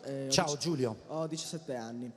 Allora, io noto che al giorno d'oggi il centro della speculazione, del dibattito si basa molto sui problemi dei ragazzi, problemi, difficoltà scolastiche, questi temi, insomma, che anche credo che a voi docenti siano molto cari, visto che è un connubio tra docenti e studenti. Ma la domanda è la seguente. La domanda è questa. Ma quali sono, perché no, vediamo sempre le sfide che dobbiamo affrontare noi docenti, ma la domanda è: quali sono invece le sfide che dovete affrontare voi docenti? Certo. Scusami. Giulio. Questa è una bellissima domanda, Giulio, anche perché i docenti che insegnano da 30 anni, ad esempio, ti diranno quanto sia diventato complicato oggi, 2024, insegnare, è diventato molto difficile, perché voi ragazzi, per forza di cose, ma lo siamo anche noi, siamo distratti da contenuti brevi, gli stessi che pubblico io, solo che io li faccio di fisica. 99% sono contenuti di fesserie, però siamo distratti da quei contenuti, quindi andare a scuola e seguire una lezione che, ragazzi, se ti deve spiegare la professoressa e il professore le equazioni di secondo grado, non te le può spiegare in un minuto di TikTok. Non funziona così la cultura, non funziona così l'apprendimento. Ci vuole tempo, ci vuole concentrazione, ci vuole silenzio. Questa è la scuola e allora è una grande sfida, è un grosso problema per i docenti di oggi, perché oggi i professori si trovano di fronte a persone che non hanno la capacità di concentrarsi. Questa è la sfida che i docenti oggi devono per forza raccogliere. Il problema della scuola, lo sai qual è però? I docenti ci mettono tanta pazienza a fare le cose, ma se continuiamo a fare una scuola in cui si fanno i consigli di classe e si parla del nulla, si fanno i collegi docenti e si parla del nulla, si fanno i corsi di formazione e si parla del nulla, cioè io fossi preside veramente con le mani slegate, perché anche i presidi purtroppo le mani slegate non ce le hanno perché c'è il ministero che dice quello che bisogna fare. Fossi preside in uno stato libero, direi ai miei professori: quando mi è arrivato a me di finanziamento 200.000 euro, invece di prendere 200.000 euro di schermi, che non servono a un cacchio, 200.000 euro di schermi, io direi: prendo questi 200.000 euro, perché tanto lo stipendio degli insegnanti non cambierà mai, prendo questi 200.000 euro e li investo sui professori. Professoressa di storia, io le pago una settimana, gliela pago, non che la deve fare gratis, non che se la deve pagare lei, le pago una settimana in una scuola di alta formazione a Monaco di Baviera, sulla storia dell'Europa, che ne so, una cosa così. Però professoressa, dopo aver fatto quella settimana di formazione, lei torna in classe e mi riporta in classe questo know-how, mi riporta in classe questa conoscenza, perché me la deve portare sugli studenti, perché noi vogliamo generazioni migliori, noi vogliamo voi entusiasti acculturati. Ma come si fa? Come si fa ad acculturare delle persone quando tu arrivi a scuola, primo collegio docente, facciamo il corso della Price, facciamo il corso di PowerPoint, oh! Quelli sono professori, cioè poi sapete che cosa sono? No, non so, siamo dei professionisti, abbiamo studiato per anni per essere là su quella cattedra, questa è la sfida che bisogna raccogliere e purtroppo, caro mio, questa sfida la devono raccogliere i docenti da soli, per conto loro. Ecco perché si devono prendere la situazione in mano e la devono portare avanti, perché voi meritate una scuola diversa, ma solo noi professori la possiamo fare, solo noi. Grazie Giulio, prego. Buongiorno, sono Matteo, io volevo chiedere... Matteo, Vincenzo, Matteo. Quanti anni hai? 17. Volevo chiederle da che cosa è nata questa sua passione per l'insegnamento e per divulgare l'insegnamento, per dedicarsi agli studenti, ai dubbi, alle perplessità che noi abbiamo. Certo, Matteo, come si chiama? Matteo. Allora, com'è nata? Io, quando ero piccolo, mia madre era professoressa, te l'ho detto, no? Tornava, portava il registro del professore a casa. Io, mentre mia madre cucinava, andavo, aprivo il registro, facevo l'appello con una classe immaginaria davanti a me e interrogavo i muri. Ero pazzo. Il pazzo. Bellissimo. Però, aspetta. Però c'era una povera vittima che era mio fratello. Madonna, quanti guai gli ho fatto passare a mio fratello. Perché tutto quello che mi spiegavano a me in classe... Io siccome lo volevo, Matteo, spiegare, c'avevo sta cosa qua, che io lo dovevo spiegare a qualcuno, andavo a casa e gli spiegavo tutte le cose a mio fratello. Studiavo violino, arrivavo a casa, gli davo il violino in mano a mio fratello e dicevo, bene, adesso ti devo insegnare come tirare l'archetto sulla seconda corda. Mio fratello diceva, io non lo voglio studiare, il violino lo odio, diceva, lo odio. Però questa cosa era in me, Matteo, era in me. Questo non significa che per diventare professori ci debba essere questa cosa per forza in sé, perché la scuola è bella, è un mestiere appassionante, però così è nata, proprio perché ero fissato, ero pazzo. Bello, bellissimo. Grazie Matteo, prego. Come ti chiami? Quanti anni hai? Io mi chiamo Anastasia e ho 17 anni. Anastasia, attenzione. No, lo ripeto perché sennò me lo scordo io. Allora vorrei chiederle, sappiamo che non a tutti gli studenti piacciono tutte le materie, magari a uno piace di più la fisica, a uno di più il tedesco, a uno di più la matematica, ma secondo lei, allora io penso che anche il professore ha una certa influenza sull'opinione degli studenti, ma secondo lei fino a che punto il professore influenza questa nostra opinione? E quale dovrebbe essere la mediazione, diciamo, migliore tra studente e professore per far sì che lo studente sia almeno interessato alla materia, anche se non gli piace particolarmente? Chiarissimo Anastasia, ascolta. Grazie Anastasia. Allora, la sfida maggiore a scuola è farti piacere quello che non ti piace, punto. Funziona proprio così, perché se a te piace quello che ti piace, non ti piace quello che non ti piace, sai che succederà Anastasia? Che quando tu finirai la scuola e inizierai la vita, sarà un guaio, sarà veramente un guaio, perché la vita ti mette di fronte a tutta una serie di situazioni che non ti piacciono e ci devi stare. Le devi per forza risolvere quelle situazioni. Quando avrai una famiglia, quando lavorerai in un team lavorativo, sai quanta gente tu proprio odierai profondamente, ma per il bene della community tu dovrai averci a che fare. Quella è la vera sfida della scuola. Ora il punto è, e la domanda era, che deve fare il professore per catturarmi? Cioè, qual è la responsabilità dell'insegnante nel catturarmi? Ti posso rispondere onestamente? Bassa, molto bassa, perché sei tu che ti devi far catturare. Ripeto, la sfida è la tua. Sai quanti insegnanti avevo io noiosi? Che non mi piacevano? Quasi tutti.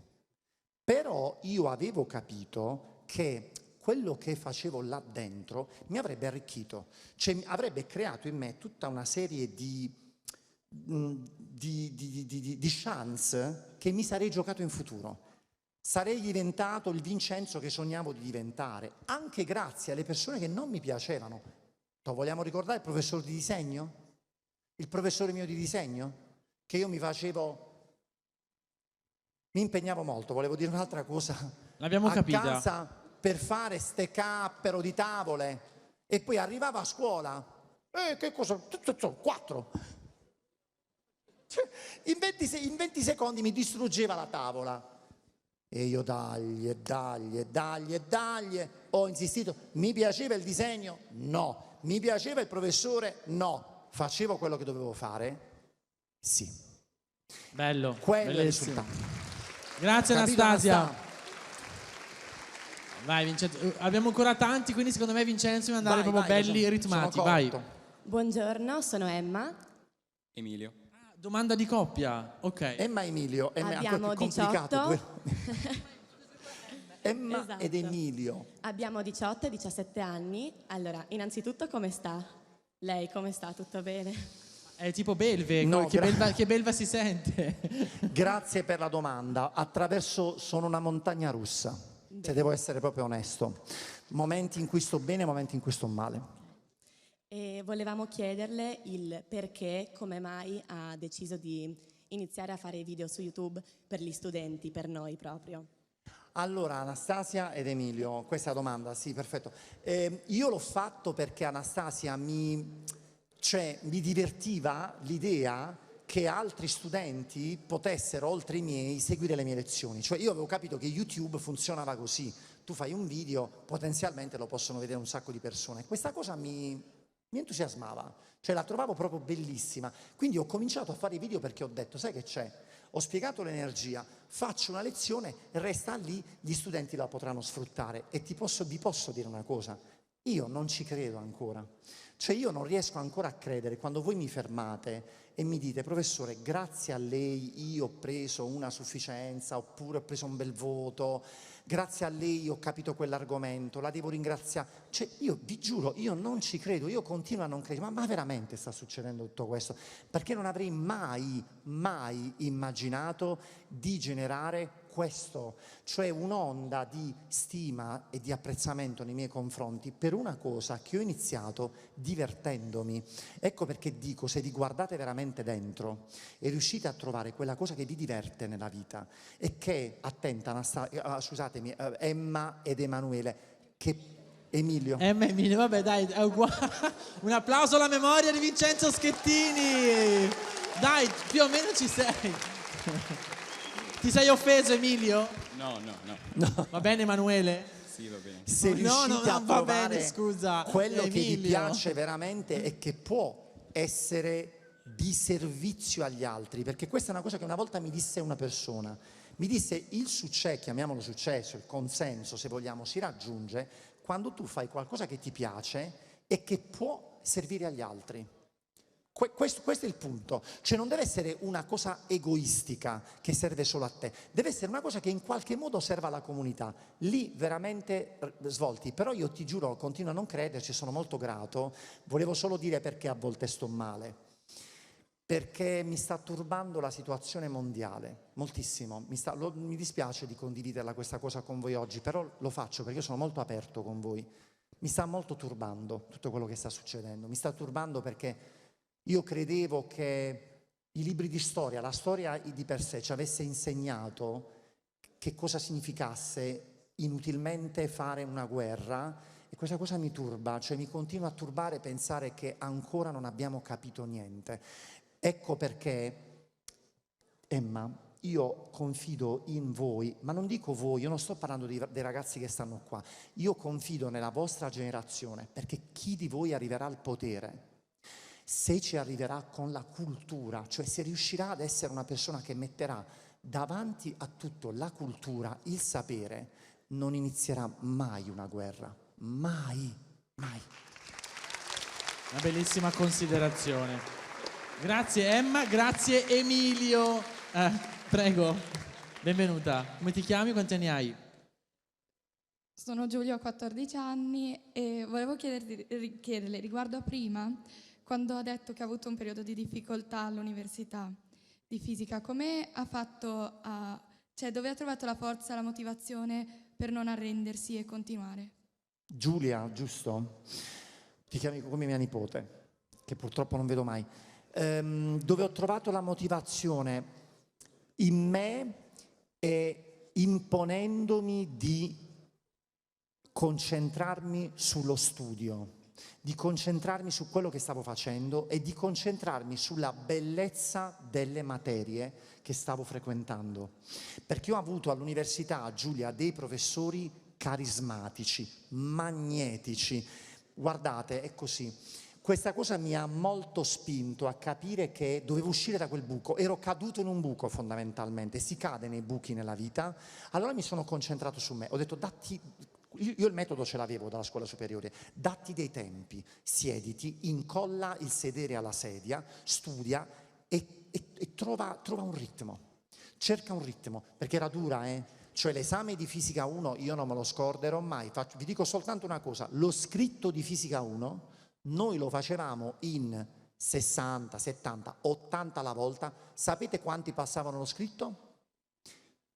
3 persone. E sapete che dovevano fare quelle 3 persone? L'orale era dopo una settimana dallo scritto. Ragazzi, una settimana dallo scritto, quindi tu dovevi essere preparatissimo già per l'orale senza sapere di aver superato lo scritto.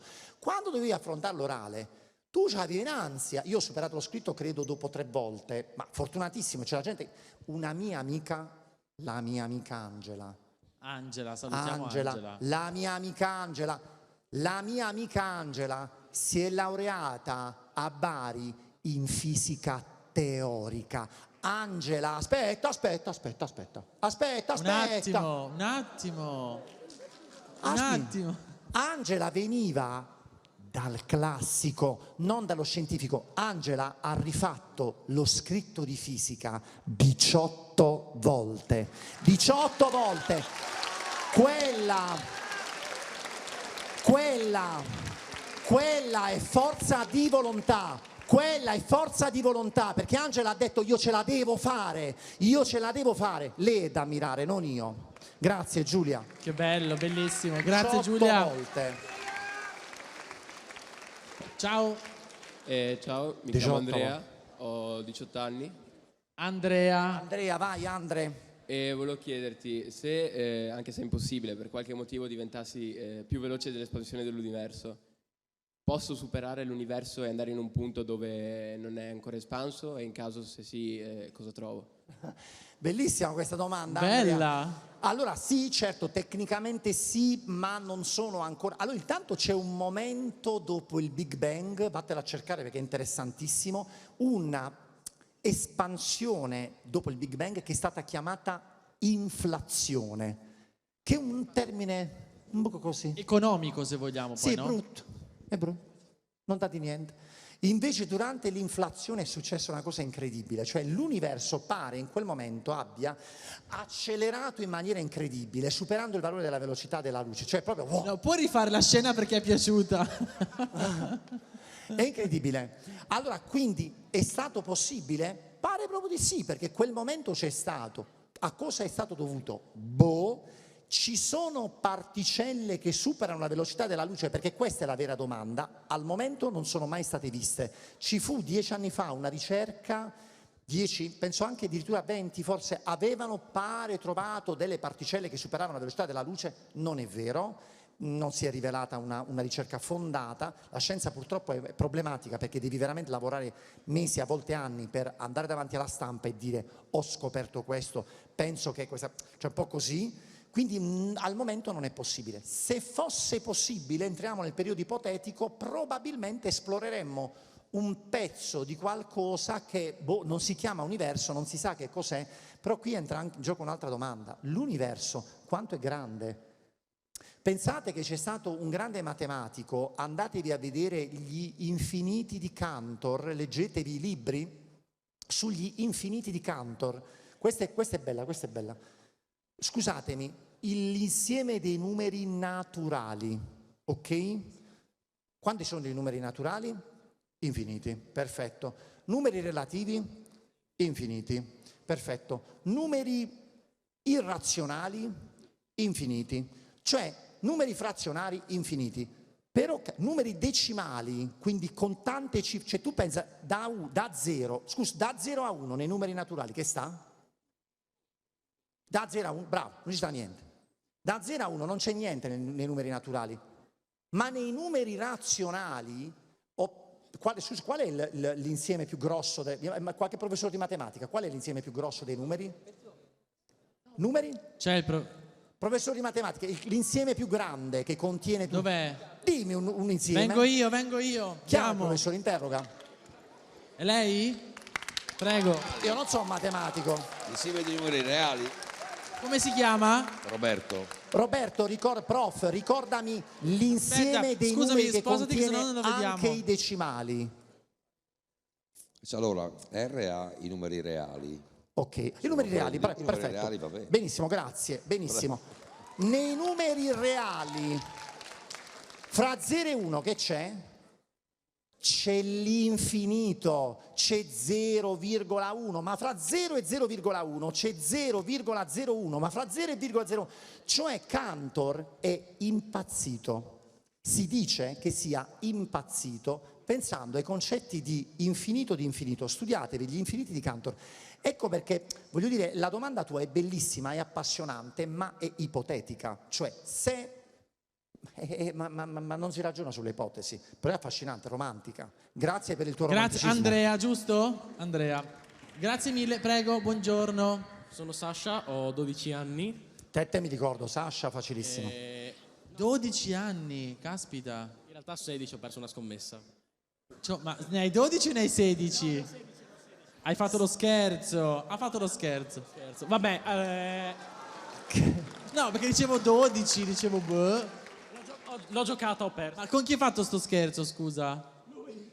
Sei tu, Andrea? No, non è Andrea. Sì, quello di prima. The question, Sasha. Allora, no, la mia è una domanda un po' particolare. Se noi abbiamo un oggetto che precipita in aria... Grazie, prof. Se noi abbiamo un oggetto che precipita dall'aria, a un certo punto smetterà di accelerare a causa della resistenza. E ho visto online, ma anche su una lavagna a scuola, quando sono entrato, che l'equazione di questa forza resistente era uguale a una costante per la velocità, quindi un'equazione lineare. Però io so che la resistenza aerodinamica ha un'altra equazione nel quale la velocità ha un esponente 2. Quindi la resistenza aerodinamica va con il quadrato o in maniera lineare rispetto alla velocità? Madonna, io mi sono perso, scusate. Sì, chiarissima.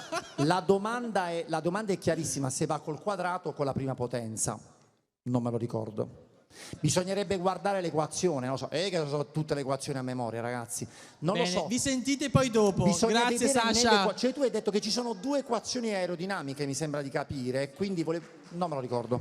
Tanti auguri per i tuoi 12 anni. Prego, vieni. Buongiorno, mi chiamo Lorenzo, ho 16 anni e volevo chiedere al prof come mai ha voluto insegnare la fisica e non la musica, che è la sua altra passione. Questa, guarda, Lorenzo. perché la musica mi è sempre piaciuto farla e non insegnarla. Ecco perché a un certo punto ho deciso di non insegnare musica, mentre proprio fisica la volevo insegnare. Cioè musica invece si fa. Cioè devi essere con un gruppo, ti devi mettere a suonare, netta fa do, o, re, e non mi piace. Grazie Lorenzo. Prego, buongiorno, benvenuta. Buongiorno, mi chiamo Isotta, ho 15 anni e volevo chiederle se secondo lei in futuro saremo in grado di teletrasportarci nello spazio e nel tempo. Isotta. Non credo, non penso, perché quello di cui tu stai parlando, il teletrasporto è un concetto di spostamento a tempo zero, quello che dicevamo un attimo fa, quindi wormhole, diciamo, parliamo del pianeta Terra e non dei wormhole. Credo che sia impossibile perché siamo un sistema super complesso di particelle, super complesso, quindi non è facile, bisognerebbe disintegrarci e ricostruirci in un altro punto, la vedo molto difficile. Se non ricordo male c'è stato un esperimento, un teletrasporto quantistico di una particella?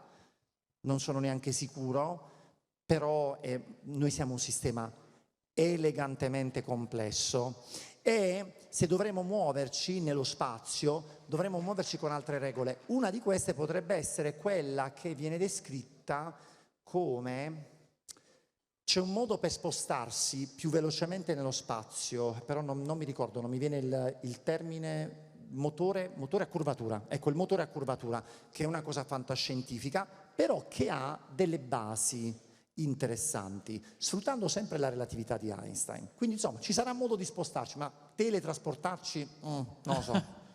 Grazie mille. No. Grazie, benvenuto. Io sono Gabriele, ho 15 anni.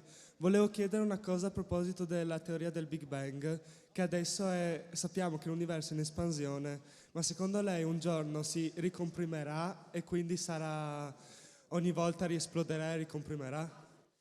Allora, il Big cosa Bang... stavi facendo? No, I lovini? No, stavo facendo una foto, mi stavo mettendo... Ah. Allora, il Big Bang... ricordami il nome, lo so scordato. Gabriele. Intanto prima Barbara nominava il CERN, nominava Fabiola Giannotti, un altro posto da visitare è il CERN. Lì, attraverso questi acceleratori, ricostruiscono in maniera microscopica, se vogliamo, cioè diciamo subatomica, le condizioni del Big Bang. Sono arrivati talmente indietro nel tempo da essere arrivati a 10 alla meno 11 secondi dopo il Big Bang. Praticamente diciamo, un miliardesimo di secondo dopo, quindi tantissimo. Per tornare ancora indietro serve molta più energia, gli esperimenti devono avere un upgrade e lì c'è una crisi profonda, perché l'acceleratore è costato moltissimo, costruirne uno più grande, vabbè, bla bla bla. Però la domanda tua è questa: cosa succederà dopo, se ci sarà un Big Crunch e quindi tutto ricomincerà? Allora la risposta è questa: la fisica osserva lo spazio. Secondo, le galassie sono fatte di materia, no? Una volta che tu prendi la materia, diciamo che questa, guardate, diciamo che questa è una galassia. Qui c'è il Big Bang, vicino al mio cuore c'è il Big Bang. Io che cosa faccio? Faccio iniziare questa specie di esplosione, questa apertura dello spazio-tempo. Guardate che cosa fa la galassia. La galassia prima non c'è bisogno di fare l'applauso. Ragioniamo più che altro. La galassia che fa? Guardate, parte, ditemi la sua velocità. Che fa la velocità? Preciso. Beh, c'è una bella mira, però ti sei beccato in testa una galassia, dovresti essere contento. Non mi era mai capitato di beccare in testa una galassia. Ha rallentato, è vero? Perché a un certo punto si è fermata ed è tornata indietro. Cioè, Big Bang, Big Crunch.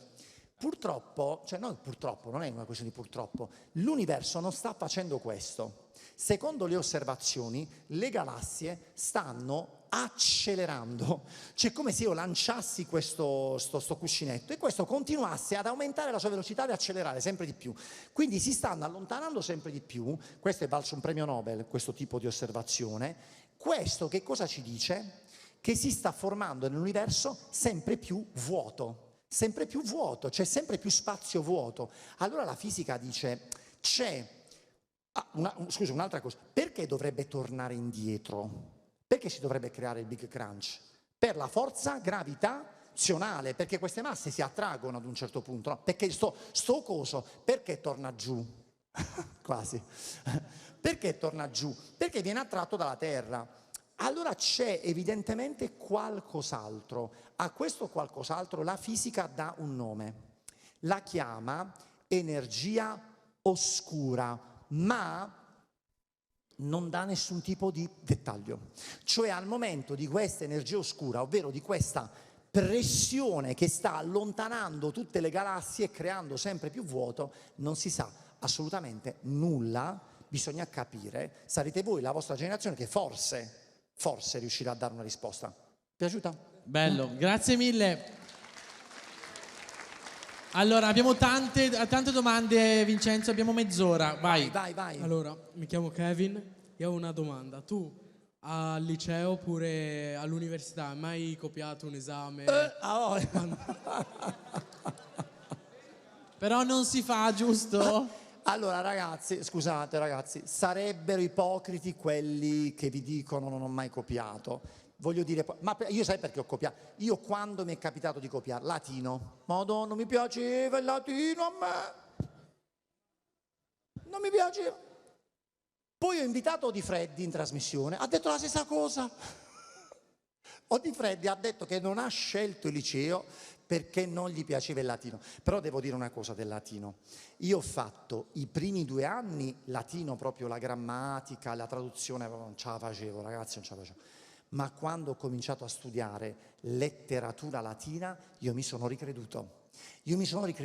Ecco perché, lo dicevo prima, cioè alla fine ti devi trovare, cioè io vedi non ho completamente odiato, però per rispondere alla tua domanda sì, mi è capitato di copiare, ma cioè, per carità, non c'è niente di strano, non c'è niente di male. Il problema sai qual è? Attenzione. A copiare una volta, vabbù, 2 volte, vabbù. Ma se sei un copiatore seriale, sarai un fallito seriale nella vita.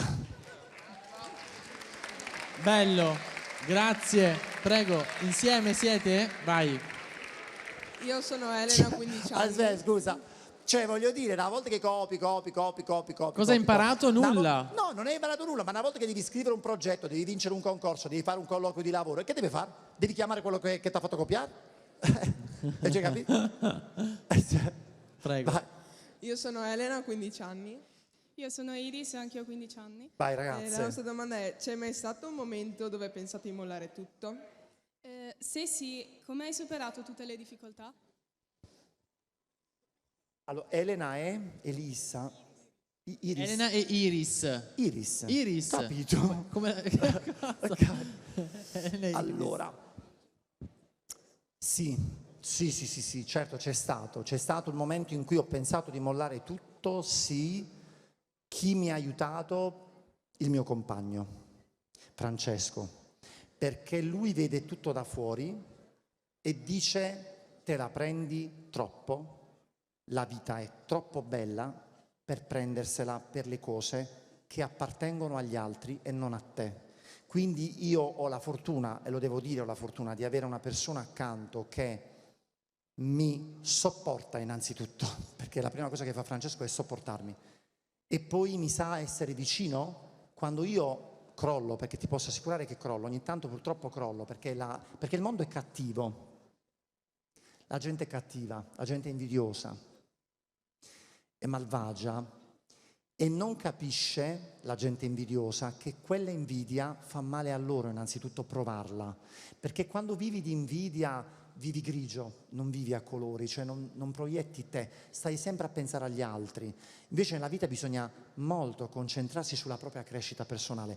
Io sto provando a concentrarmi sulla mia crescita personale, perché ho capito che da tutta questa storia io quello che devo tirar fuori è l'essere sereno, l'essere felice, ma non ci riesco ancora, ci riesco a tratti. Quando cado c'è lui. Cosa? Vogliono un selfie, veloce, che a parte che troppo li farete, penso, no? Sì. Vai, fatelo al volo e poi, tanto poi li farete, penso, avrete tante occasioni. Vai, intanto ascoltiamo la domanda. Io sono Andrea, ho 15 anni. Sì. Io sono Daphne e ho 15 anni. Daphne. Andrea e Daphne, vai. Se dovessi scegliere un altro hobby, oltre alla musica e la fisica, quale sceglieresti? Andrea e Daphne. Andrea, in realtà io un hobby l'ho scelto, lo riesco a praticare pochissimo ed è lo sport, perché io sono stato un sportivo serio per tanti anni, la vita che faccio ora non me lo permette, però quello è un hobby molto importante perché mi rigenera mentalmente, cioè andarmi a fare una corsa, non so, un'ora di palestra, dei pesi, proprio mi rigenera in testa, non è una questione, mi sento bene anche fisicamente, quindi quello è un hobby per me fondamentale. L'attività fisica. Sì, l'attività fisica, sì, grazie. Perfetto, grazie Andrea, grazie Daphne, prego, dimmi. Anzi, aspetta, approfitto per dire una cosa. Non è vero, niente. No, resta. No, invece volevo dire una cosa importante per i ragazzi, lo sport. Ammiro molto i ragazzi che fanno sport a livello agonistico. Vi ammiro molto perché lo sport a livello agonistico è duro, è sacrificante, no? Quindi bravi, vi faccio i complimenti, se lo fate, bravi. Ti hanno ringraziato, bellissimo. Ascoltiamo Antonio. Giulia. Vai.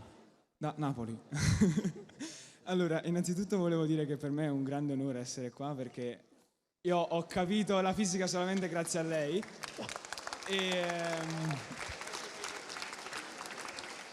Sì, sono un po' agitato. Il cuore... Sai che prima di parlare con te ha fatto il segno della croce perché ha detto che aveva ansia. Comunque... Hai anche il rosario. Va bene, ascoltiamo la domanda. Comunque, volevo chiedere, io guardo sempre i suoi video, le sue vecchie live che faceva 4-5 anni fa, soprattutto quando devo studiare fisica, dato che in classe non capisco una cippa.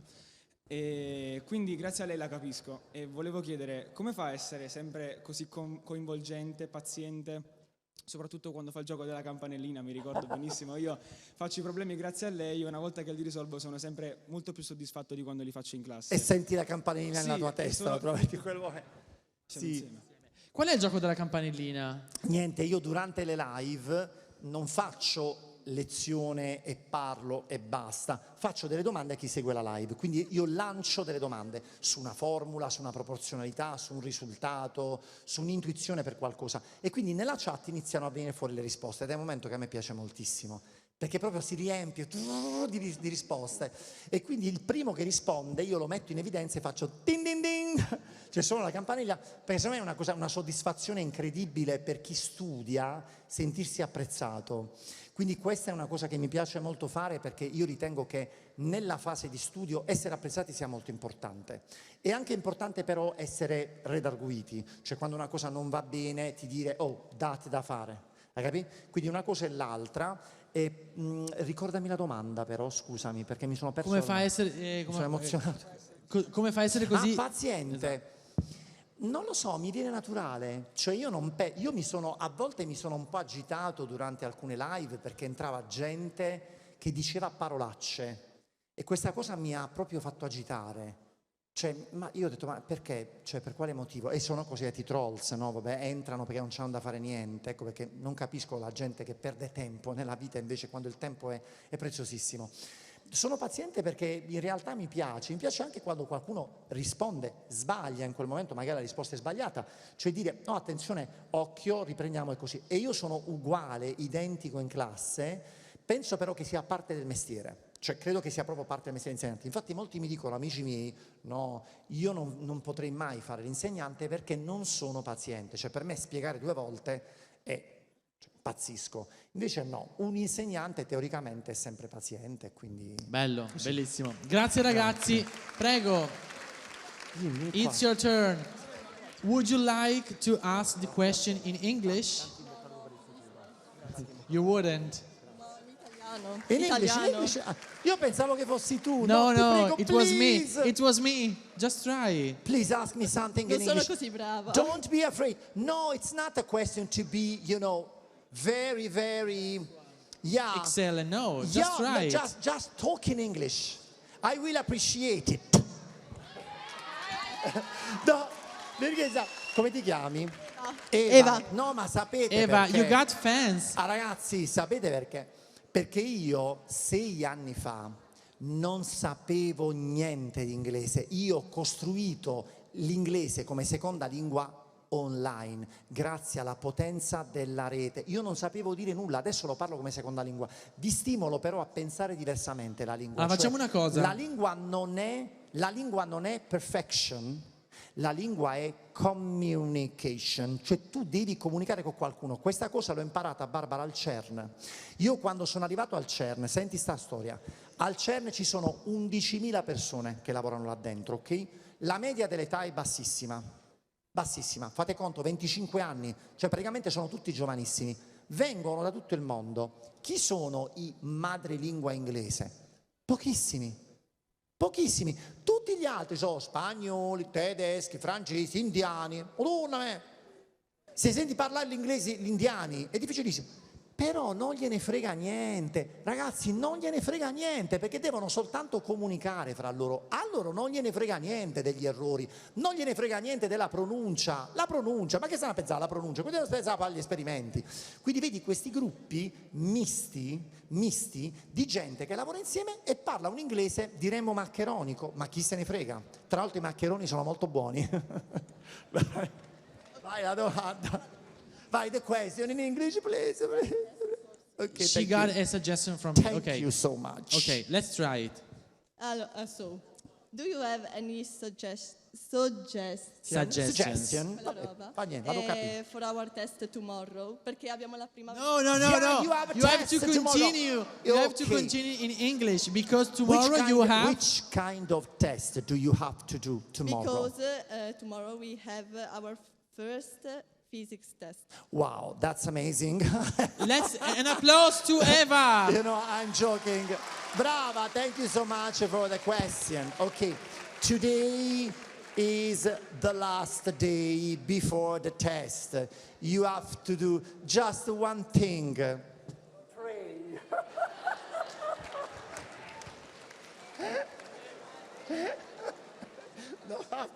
No, vabbè, scherzo, non è vero. Allora, concentrati sulle... you have to concentrate on the things you don't know. It seems to be, you know, obvious saying that, but that's the question. You have to see all the things and then concentrating yourself on the things that you know. Devi concentrarti sulle cose che non sai, non perdere tempo. Don't waste your time, because time is a precious thing. Thank you so much. Thank you Eva, thank you Vincenzo. Vai. Poi posso darvi un consiglio, aspetta Marco, vi posso dire una cosa, c'avete Netflix, se c'avete Netflix ragazzi guardatevi Friends. È vero, bellissimo.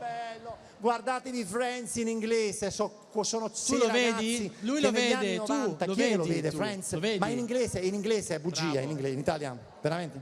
Bravo. In inglese. In inglese Bravo. lo devi Vai. guardare. Vai. So, do you play music? No, your name. Your name first. In My name English is once Christian. again. I'm 15 years old. Okay. And I want to ask you, because you play music, Yeah. but you listen music too? That's an interesting question. I do not listen music. I'm not used to listening to music normally, but I like Björk. Do you know who is her? Björk. Björk is a singer from oh my gosh. Indie pop. It's a fusion, it's electronic music. I like her because she's able to play instrument, she's able to sing, she's able to write music, she's able to produce herself. I admire her work and I love her. But normally I'm not used to listening to music. That's weird for a musician. Lui mi ha chiesto se io sento la musica. Normalmente no, vi devo dire la verità, però mi piace molto questa cantante che è molto brava. Thank you for asking me that. And for a good pronunciation, congrats. Okay, very good. The next one, if you want to. I'm Maxime. Massimo? Maxime. Abbiamo contagiati tutti l'inglese. 16 years old, and she's Sabrina, I'm 15 years old. 15 years and 6 years old. Okay, vai. The question. Maxime e Sabrina. we would like to ask you what is the one thing that the single important thing that you will say to people at our age? What is the most important advice for life? Yeah. That's it. The only advice I want to share with you is do things, not waste your time on an iPhone, on a TV, because if you are doing things, you are changing yourself day by day, and the things that you are gonna do in the future, you don't know yet what you're gonna do in the future. You don't know yet. It's a research within yourself. So doing things is the only advice. It's the only secret to eventually find your place in the world. Thank you.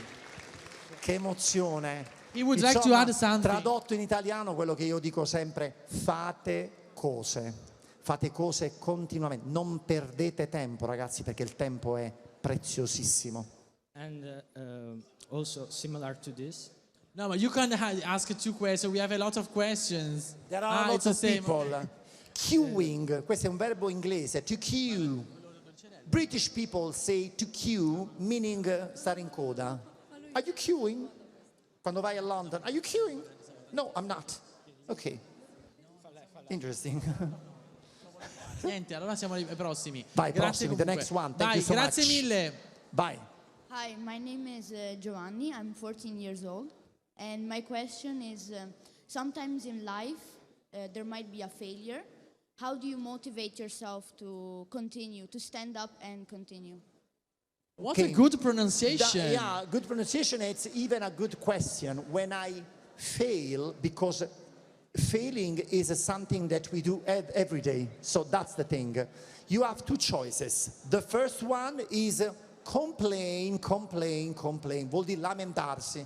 Madonna, che brutto, sono un fallimento, non mi piace, non piace a nessuno, così. This is the first thing. The second one is go and do things.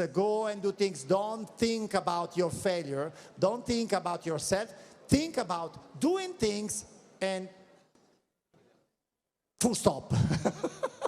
Full stop vuol dire punto e basta.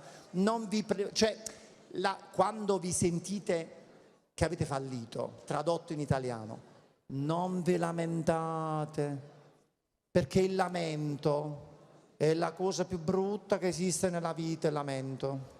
Quando uno si lamenta, quella accanto si lamenta, si lamentano tutti, questa è la prima scelta che hai. La seconda scelta è andare avanti, go ahead, and believe in yourself, credere in te, punto, continuare a fare quello che devi fare, piano piano, slowly. Perché la vita, ragazzi, è una maratona, è una meravigliosa maratona, non è una corsa, non state facendo la gara con nessuno. Tutti insieme arriverete al traguardo, tutti, sorridendo. Thank you. The next one. Thank you.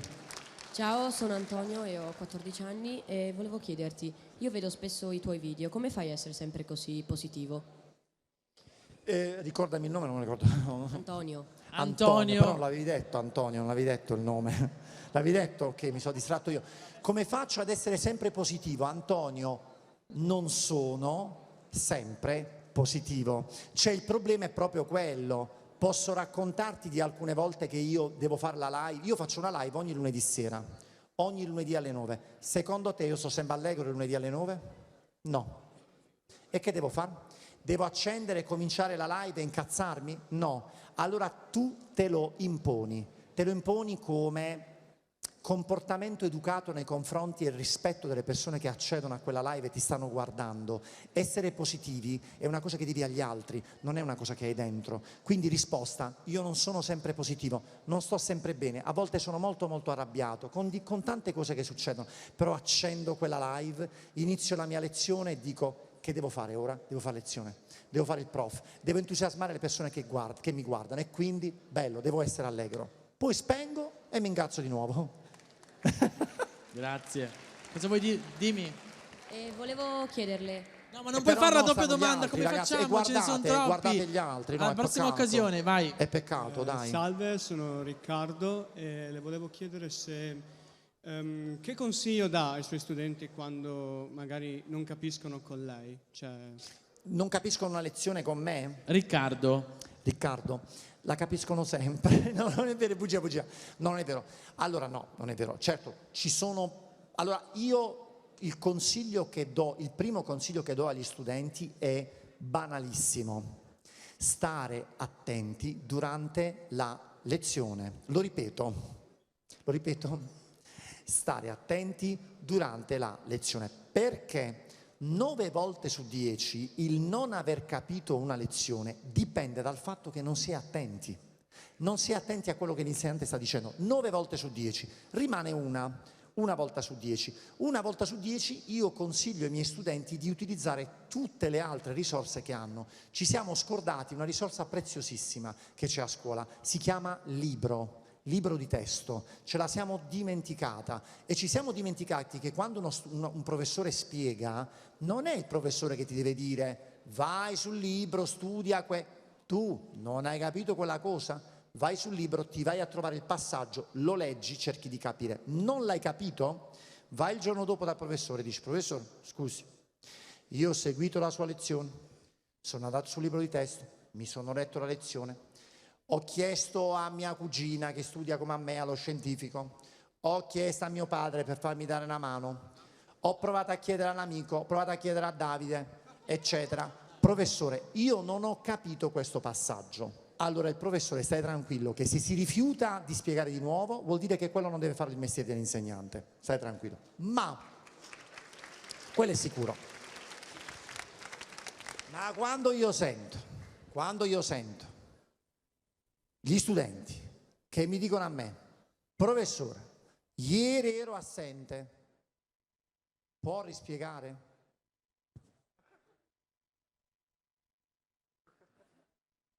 Io rimango così. Con YouTube, tutte le lezioni su YouTube. Quando io ero assente da scuola, alzavo il telefono, chiamavo gli amici e dicevo scusa, che cosa ha spiegato la professoressa di italiano? Che ha spiegato quella di greco? Che ha spiegato quella di matematica? Per piacere, mi dici le pagine che mi ha segnato? Io alzavo la cornetta, io mi mettevo a studiare, io sbattevo la testa sul libro ed io se avevo un dubbio, tornavo il giorno dopo, andavo alla professoressa, dicevo professoressa, io ero assente, ho studiato a casa, ma non mi è chiaro questo passaggio. Ci sta, da adulto ad adulto, ci sta, va bene. Ecco perché dico, occhio ragazzi a quello come viene fatto. Per dirti, avete tante risorse, sfruttatele e ricordatevi che l'ultima conseguenza di voi stessi siete voi stessi. Le cose che decidete di fare, fatele bene, fatele con coscienza. Grazie. Ah, c'è un foglietto per te. Vai, domanda intanto. Ciao, mi chiamo Ethan, ho 15 anni e intanto ci sono due miei amici che la salutano, Lorenzo e Pietro. Grazie agli amici che mi salutano. Laggiù, quello che sta salutando. C'è un argomento che lei ha studiato in tutti questi anni di fisica che proprio non ha capito, cioè ha dovuto passare proprio giorni e giorni? Beh, in generale la meccanica quantistica, ad esempio, se la vuoi veramente capire, è molto difficoltosa. Cioè, quando si parla dei processi quantistici, non è che c'è una spiegazione anche a livello matematico profonda, difficile da capire. Quindi io ci torno tante volte e mi confronto naturalmente con persone che hanno competenza in meccanica quantistica, che ne sanno sicuramente molto di più di me. È molto complicata perché è controintuitiva, quindi quello sicuramente. Tutta la parte di meccanica quantistica non è per niente chiara. Grazie. Io direi, siccome dobbiamo chiudere alle 12:30, abbiamo quindi 40 minuti, direi che possiamo fermare qua le domande, se no non ce la facciamo, credo, però noi andiamo avanti. No, voi che siete in fila riusciamo a farli. Piacere, sono Francesco. Gioele. E volevo chiedere se si può distruggere un atomo e se la fisica l'ha già provato a farlo e se penserà di provarlo a fare in futuro. Vabbè, praticamente se tu fornisci energia ad un atomo, se fornisci poca energia gli fai saltare gli elettroni, ok? E quindi crei gli ioni. Se fornisci molta energia tu puoi rompere il nucleo ed è la fissione nucleare. Certo che si è fatta, hai voglia. Attenzione che la distruzione dell'atomo, cioè se traduciamo la fissione nucleare, noi la utilizziamo in due modi, perché l'uomo è bravo e perfido alla stessa maniera. La usiamo nelle centrali nucleari, che purtroppo in Italia noi non abbiamo, ma lasciamo perdere questo discorso che è troppo lungo, e poi nella bomba, nella cosiddetta bomba a fissione. Purtroppo dopo la seconda guerra mondiale il mondo si è completamente armato. Sappiate che dietro la fissione c'era un grande fisico italiano. Andatevi ragazzi a studiare la storia del grande, meraviglioso, gran figo Enrico Fermi, studiatevelo, grande Enrico Fermi. Grazie mille. Grazie. Prego. Che figo. Allora, sono Giada, ho 17 anni e allora, posso?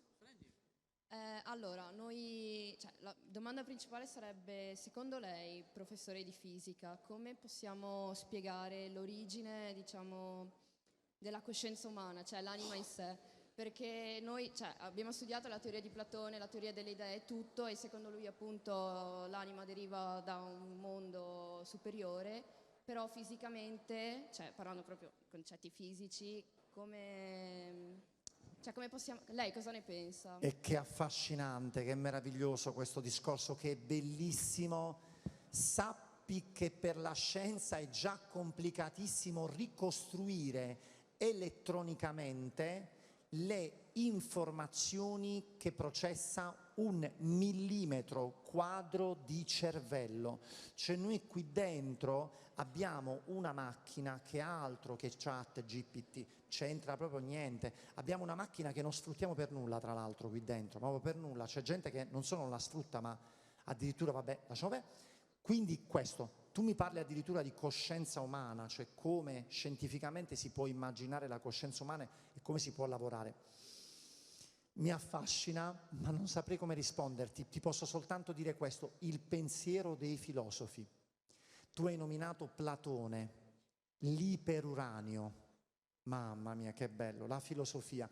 Gli uomini che hanno, senza mezzi, senza strumenti, senza tecnologia, compreso l'animo umano. Allora ti posso dire questo, studiatelo il pensiero dei filosofi, amatelo il pensiero dei filosofi, perché loro si sono avvicinati all'animo e alla coscienza umana più di quanto abbia saputo fare la scienza finora. Grazie Giada, buongiorno. Sono Maya, ho 14 anni e in molti prima hanno parlato dei libri di testo di fisica classici, però anche tu hai scritto dei libri. Allora io volevo chiederti come ti sei approcciato a questi libri rispetto ai libri di testo classici, cioè in che modo tu li hai scritti, perché li ho letti e sono molto diversi da quelli classici. Ricordami, io mi ricordo. Maya, mannaggia. Allora Maya, l'esperienza della scrittura dei libri è stata bellissima, cioè veramente una sfida. Come ho approcciato alla scrittura? Step numero 1, per tutti quelli che ameranno magari provare a scrivere, anche perché il primo è veramente stato un grande successo, io ho superato le 100.000 copie con la fisica che ci piace, e in un paese che non legge 100.000 copie per un libro di fisica è una cosa importante. 1, l'idea. Quando devi scrivere un libro, devi scrivere una storia, devi avere un'idea che ti deve piacere. 2, scrivere senza preoccuparsi e continuamente dicendosi faccio schifo. Mentre scrivi 2 righe e dici faccio schifo. Scrivi tante 2 righe, madonna che brutto. Scrivi tante 2 righe, faccio schifo. Perché dopo una settimana, no 2 ore, una settimana, 2 settimane, invece di dire faccio schifo dirai insomma, continua a scrivere insomma.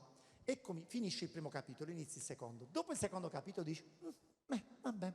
Mandi il primo capitolo alla casa editrice che lo comincia a fare la revisione, eccetera, eccetera, e scrivi il secondo. Passa un mese, vabbè, ok, meglio. Passano 2 mesi, sei arrivato al terzo capitolo, dici, trovi lo stile. A quel punto, Maya, trovi il tuo stile. Che succede? Ti mandano il primo capitolo indietro e lo riscrivi da capo, perché ti ricordi che cosa dicevi durante il capitolo? Faccio schifo. Quindi il libro è un loop. Cioè io il primo libro l'ho riscritto credo 3 volte, fino ad arrivare al punto in cui ho detto, bello, sono io, mi sono detto sono io, quel libro sono io. Quando la gente lo leggerà, sentirà la mia voce. Questa è una cosa molto importante quando si legge un libro, devi sentire la voce di chi lo ha scritto, altrimenti il libro lo chiudi. Quanti libri chiudiamo? Tantissimi. Lo chiudi, lo metti via. Questa è un'operazione bellissima, ma molto, molto sacrificante. Te lo auguro, se me l'hai chiesto evidentemente perché in te c'è una mezza idea. Ti interessa scrivere un libro? No, ma mi piace molto leggerli, quindi ero incuriosita da come li avevi scritti. Mi fa piacere Bello, aver ricevuto Maya. questa domanda da una lettrice. Grazie Maya. Grazie Maya, benvenuto. Voi siete in fila, sì, venite. Buongiorno, sono Gabriele, ho 14 anni e volevo chiedere... Io sono un grande fan della fotografia, ma anche dell'astronomia, quindi mi piace fotografare le stelle in generale. Per appunto diciamo che l'università non mi ispira tanto. Lei ha mai pensato di di non andare in generale all'università? Sì, certo. Vi ricordate quando vi ho detto mollo, lascio, pensavo, faccio la musica, eccetera, eccetera? Sì, e lasciami dire, non bisogna immaginarsi un domani tutti laureati, perché noi stiamo perdendo un mestiere. Sapete qual è questo mestiere?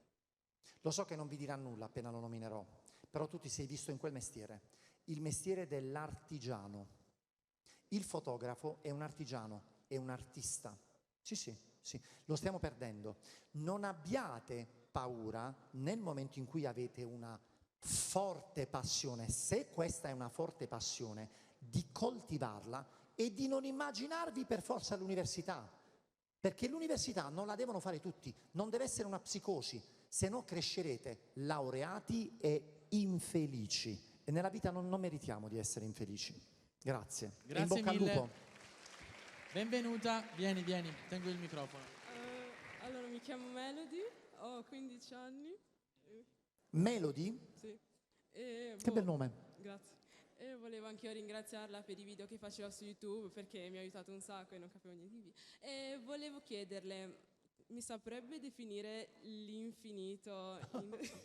Cioè no, a parole sue mi saprebbe dare una definizione di infinito serio.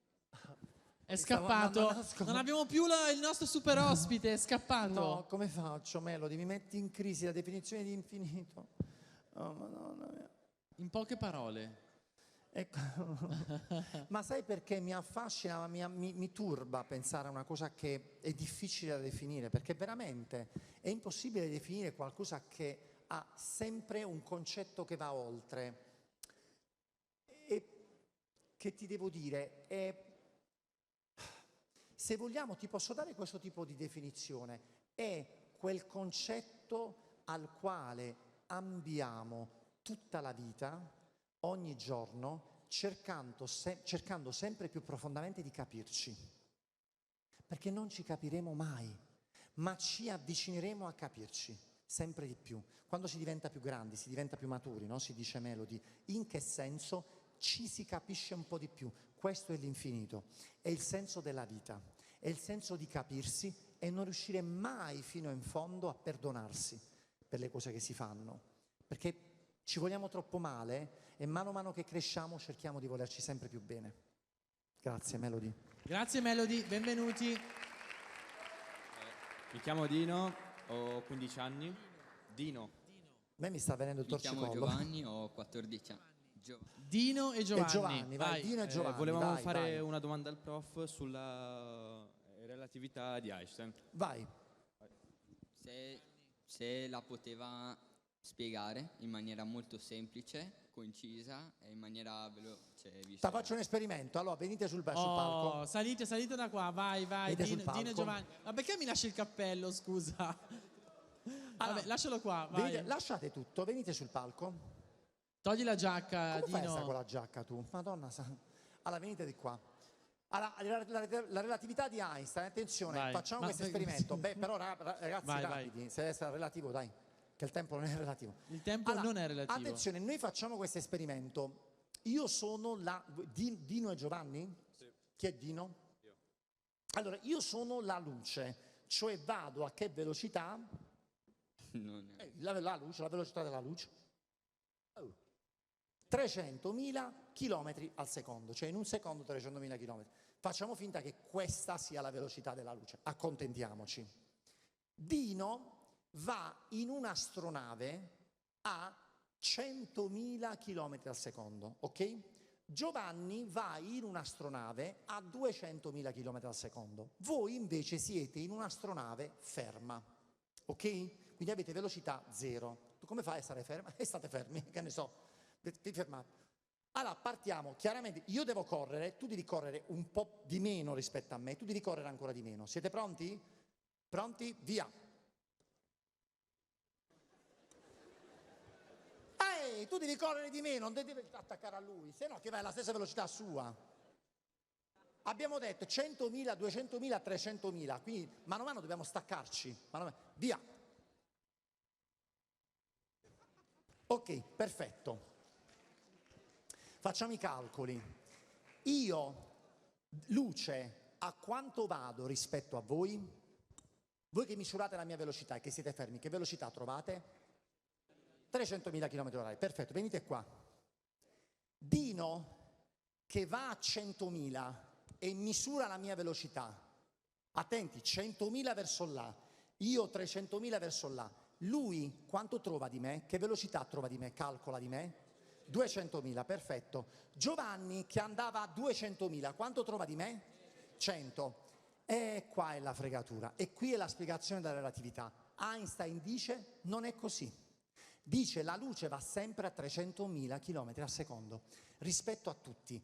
E voi dici ma non è possibile. Com'è possibile che va rispetto a lui e rispetto a voi a 300.000? Perché il tempo e lo spazio sono le grandezze con le quali si misura la velocità. Allora vuol dire che quando ci si muove a velocità relativistiche, 100.000 km al secondo è una cosa pazzesca, 200.000 non ne parliamo, il loro tempo e il loro spazio è diverso dal vostro. In particolare i loro orologi sono dilatati, misurano un tempo dilatato. Capiamoci che vuol dire, non è che a voi il secondo fa tic, tic, tic, tic. Non è che l'orologio di Giovanni che va a 200.000 fa tic, tic. No, il suo orologio fa sempre tic, tic, tic, ma il suo orologio non è paragonabile al nostro. 20 anni nostri sono 2 anni suoi. Ecco il concetto di relatività. Se vai molto veloce, il tuo tempo rallenta. Avete visto Interstellar? No, allora guardatevi Interstellar, perché lì vedrete questi uomini il cui tempo rallenta, tornano sulla Terra e trovano i figli invecchiati, che sono diventati più grandi loro. Questa è la relatività in breve. Se volete invece una lezione, insomma, un attimino un po' più con i numeretti, eccetera, eccetera, con le equazioni di Lorentz, andate a vedere il mio video sul canale YouTube La fisica che ci piace. Giusto per sintetizzare tutto. Bravi Dino, bravo Giovanni. Grazie, vai, Dino, venite. Abbiamo ancora poco, Ancora vai. le menate? Buongiorno, noi siamo Matilde e Kabid La nostra Kabid. e abbiamo 17 anni. Avremo una domanda da farle. Vai. La nostra domanda è: qual è il personaggio che l'ha ispirato di più durante la sua vita e perché? Quale mi ha ispirato di più durante la mia vita? Madonna. Allora, super banalmente, mio padre. Super banalmente.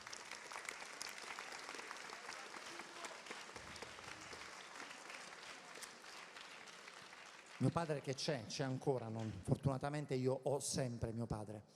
Papà è una persona, ed è stato una persona molto silenziosa, mai fuori posto, le cose che diceva le diceva in maniera giusta, le dice in maniera giusta, un grande lavoratore, un padre presente, che ci ha amati come figli, un padre che ha litigato ferocemente con me quando io ho parlato di me e della mia omosessualità. Lui ha litigato ferocemente, lui mi ha sbattuto fuori di casa.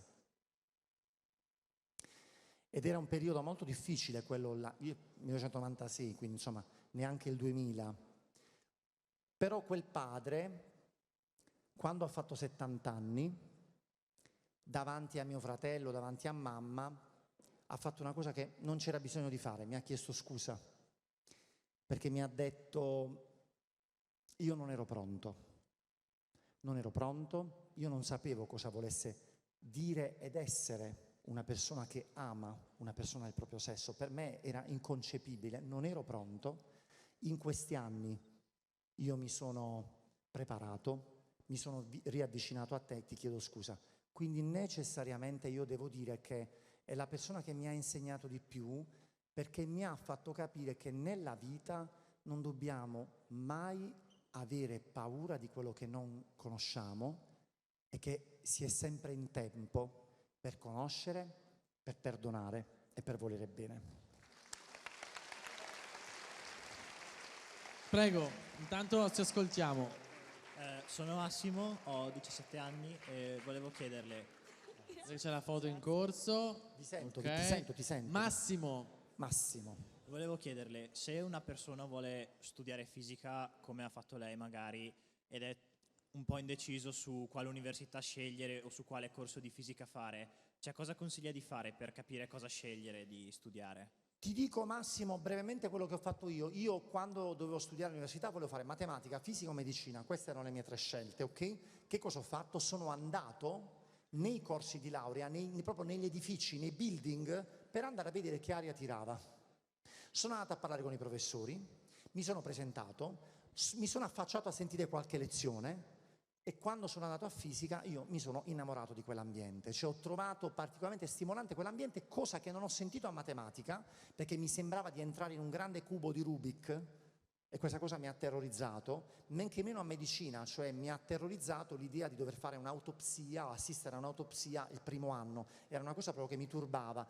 Quindi vedi il turbamento sentito per gli altri corsi di laurea, invece il fascino, il magnetismo che ho sentito per quello mi ha fatto scegliere. Morale: andate nelle facoltà, andate nei corsi di laurea, andate a conoscere i professori, andate a seguire, imboscatevi nelle lezioni. Si dice pure qua imboscatevi?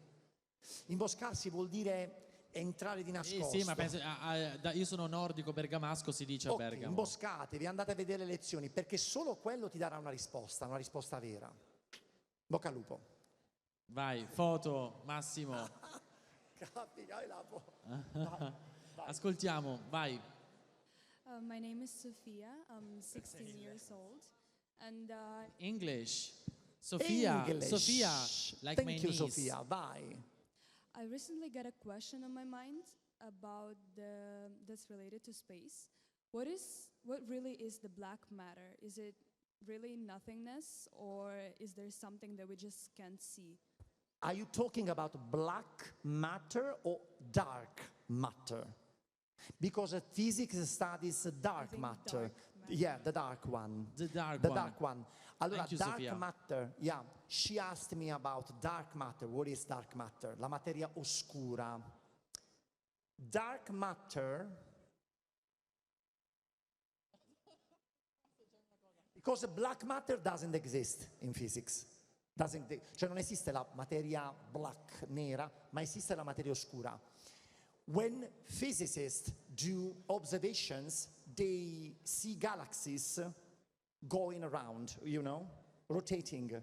And the measurement of the point, the maximum point of rotation, is a kind of weird. Vengono fuori numeri molto strani.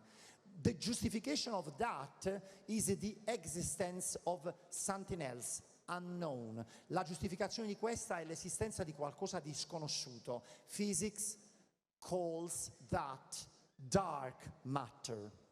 The thing is that matter is something that exists if exist particles. La materia esiste se esistono le particelle. So far, no one has been able to spot a dark particle. So the observation is still, the work is still under observation. Finora nessuno è riuscito a trovare le cosiddette particelle oscure, ma gli esperimenti stanno continuando e siamo fiduciosi. Thank you, Sophia. Thank you. Thank you. The next one. Che bello. Fabiola sarebbe proud, non mi viene in italiano. Proud. Orgogliosa. Fiera, orgogliosa. Mi veniva solo Ormai siamo nel mood inglese. Siamo nel mood inglese. No? Ok. My name is Jacqueline. I'm 16, and Jacqueline. Jacqueline, yes, she's 16. I wanted to know, from the point of view of the content creator, how long it took you to find a method that enabled you to share in the most appropriate way your lessons. Okay, so you're talking about my teaching method. Very fast, because that was within myself, very fast. So I didn't need any time to figure out my way to teach something. Cioè io non ho dovuto spendere del tempo per capire come insegnare, perché era dentro. Io ti dico, the first day I started my first lesson, that was in 2007, è stato nel 2007, I was so excited, so happy, so, willing to demonstrate students that I was there and I was able to teach something. And there was a colleague of mine, he was like, so how long have you been teaching? Lui mi ha chiesto, ma da quanto stai insegnando? Mi ha visto fare lezioni, io lascio sempre la porta aperta quando faccio lezione. Io gli ho detto, ho cominciato oggi. Hai capito? Ci sono cose che sono, Jacqueline hai detto, in noi. Ci sono cose che sono in noi, credetemi. Basta scavare, lavorare, prepararsi, tirarle fuori e poi, wow. Thank you, Jacqueline. Thank you so much. Ultima. Hi, I'm Lena. I'm The last 17. one. I'm 17. And I didn't get your name, sorry. Lena. Yeah. And can I? Yeah, of course. Thank you. The question I want to ask, first of all, you said previously that you like very much being a teacher. And I wanted to ask, do you prefer being a teacher on YouTube and sharing this experience with so many people, or do you prefer teaching directly to your own class in front of you? The question, the reason I asked this question is because you, as a figure as a person on YouTube that shares its own knowledge as long as many other YouTubers that do the same work as you, you're an important point for the students that don't really have teachers that explain the matters and the different topics themselves. At a certain point, students may think that, I could just watch the videos on YouTube that I found that because the explanation may be better, and when they return to class, the only thing they can do is look at the teacher doing exercises, on the blackboard or whatever, and looking at new examples of what is explained. So the question is very long. I want to translate for you so that you can understand her, because she was perfect. Allora, tu hai chiesto di me, preferisci essere insegnante in YouTube o insegnante a scuola? Perché dice, ti sarei reso conto, ti seguono tantissimi studenti e molti magari preferiscono seguirti per la tua chiarezza, eccetera, eccetera. E allora, I prefer being a YouTube teacher for the reasons that I explained before. In school, it's not possible to be a teacher because there are a lot of papers to fill up. I know that. My father is a teacher, is always arguing about this. Yeah, but they're right. Loro hanno ragione, perché quello è il problema. Allora preferisco essere un insegnante in YouTube perché sono libero di insegnare, libero di non mettere voti, però attenzione, con questo non voglio dire che la scuola non sia voti, non voglio dire questo, perché il voto invece è importante. Dovremmo essere liberi di entrare nelle scuole e insegnare noi insegnanti come più ci piace. Quella sarebbe la scuola libera. Allora vedreste gli insegnanti sorridere, perché sapete che c'è, quando vedete un insegnante sorridere, state tranquilli che sta stringendo i denti, sta mordendo, sta ingoiando molti rospi, tante cose che non gli piacciono, eppure entra in classe e sorride. Quindi lo dovete ammirare per questo, perché è una scuola molto difficile quella che stiamo ancora vivendo. Però per rispondere alla tua domanda, I prefer be a YouTube teacher, of course. At least nowadays. Thank you. Thank you so much. Grazie a tutti. Allora, adesso facciamo innanzitutto un ringraziamento a Vincenzo Schettini. Grazie!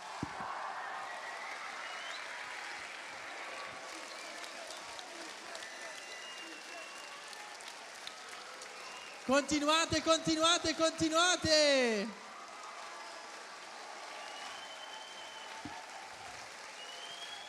Grazie!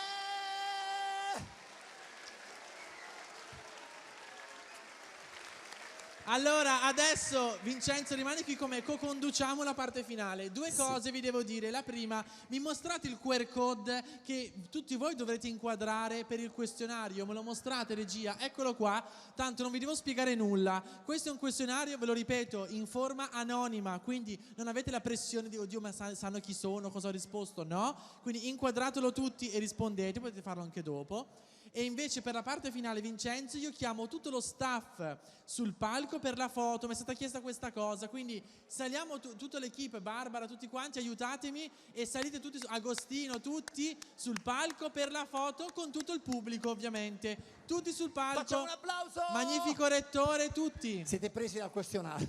Esatto. Aiutatemi con la foto di gruppo, tutti sul palco. Che dici, Vincenzo? È stata una bella giornata. È stato bellissimo, soprattutto perché ci sono state tante domande. A me piace quando ho la possibilità di rispondere alle domande degli studenti, obiettivamente. Quindi volevo ringraziarti per aver condiviso questo pensiero. Il magnifico rettore. Grazie per avermi. La nostra curatrice scientifica. Agostino Maio, un applauso giustamente anche ad Agostino Maio per il lavoro prezioso, incessante e fondamentale. Adesso il team si compone tutto quanto sul palco. Sì, adesso la componiamo bene la foto. I fotografi dove sono? Lì al centro. Sei solo tu? Ok. E allora aspettiamo tutti. Aspettiamo tutti per la foto. Barbara, vuoi dire qualcosa? Vogliamo dire una conclusione finale? Beh, il gelato dov'è? Dove ce l'ha Vincenzo? Ok, le do il mio. Va bene. È difficile parlare dopo queste 2 ore intense in cui abbiamo parlato di tutto, no Vincenzo? Non solo di fisica, avete sentito? Un professore può avere anche un cuore, oltre a una Ce ne mente. sono tanti che E hanno ce ne tanto sono cuore, tanti. tanti. Io vorrei concludere questo con un applauso a tutti i professori che hanno accompagnato tutti gli studenti. Sono colleghi con cui abbiamo un grandissimo rapporto, facciamo parte della filiera della formazione di questi, i nostri messaggi per il futuro, che sono gli studenti, e quindi grazie a loro per tutto quello che fanno, poi anche quando poi si fanno crescere i ciuffi. E inquadrate il QR code, naturalmente.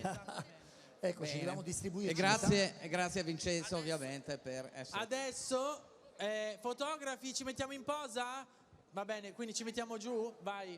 Allora, voi su. No, voi su. Sono importanti su. 3, 2, 1.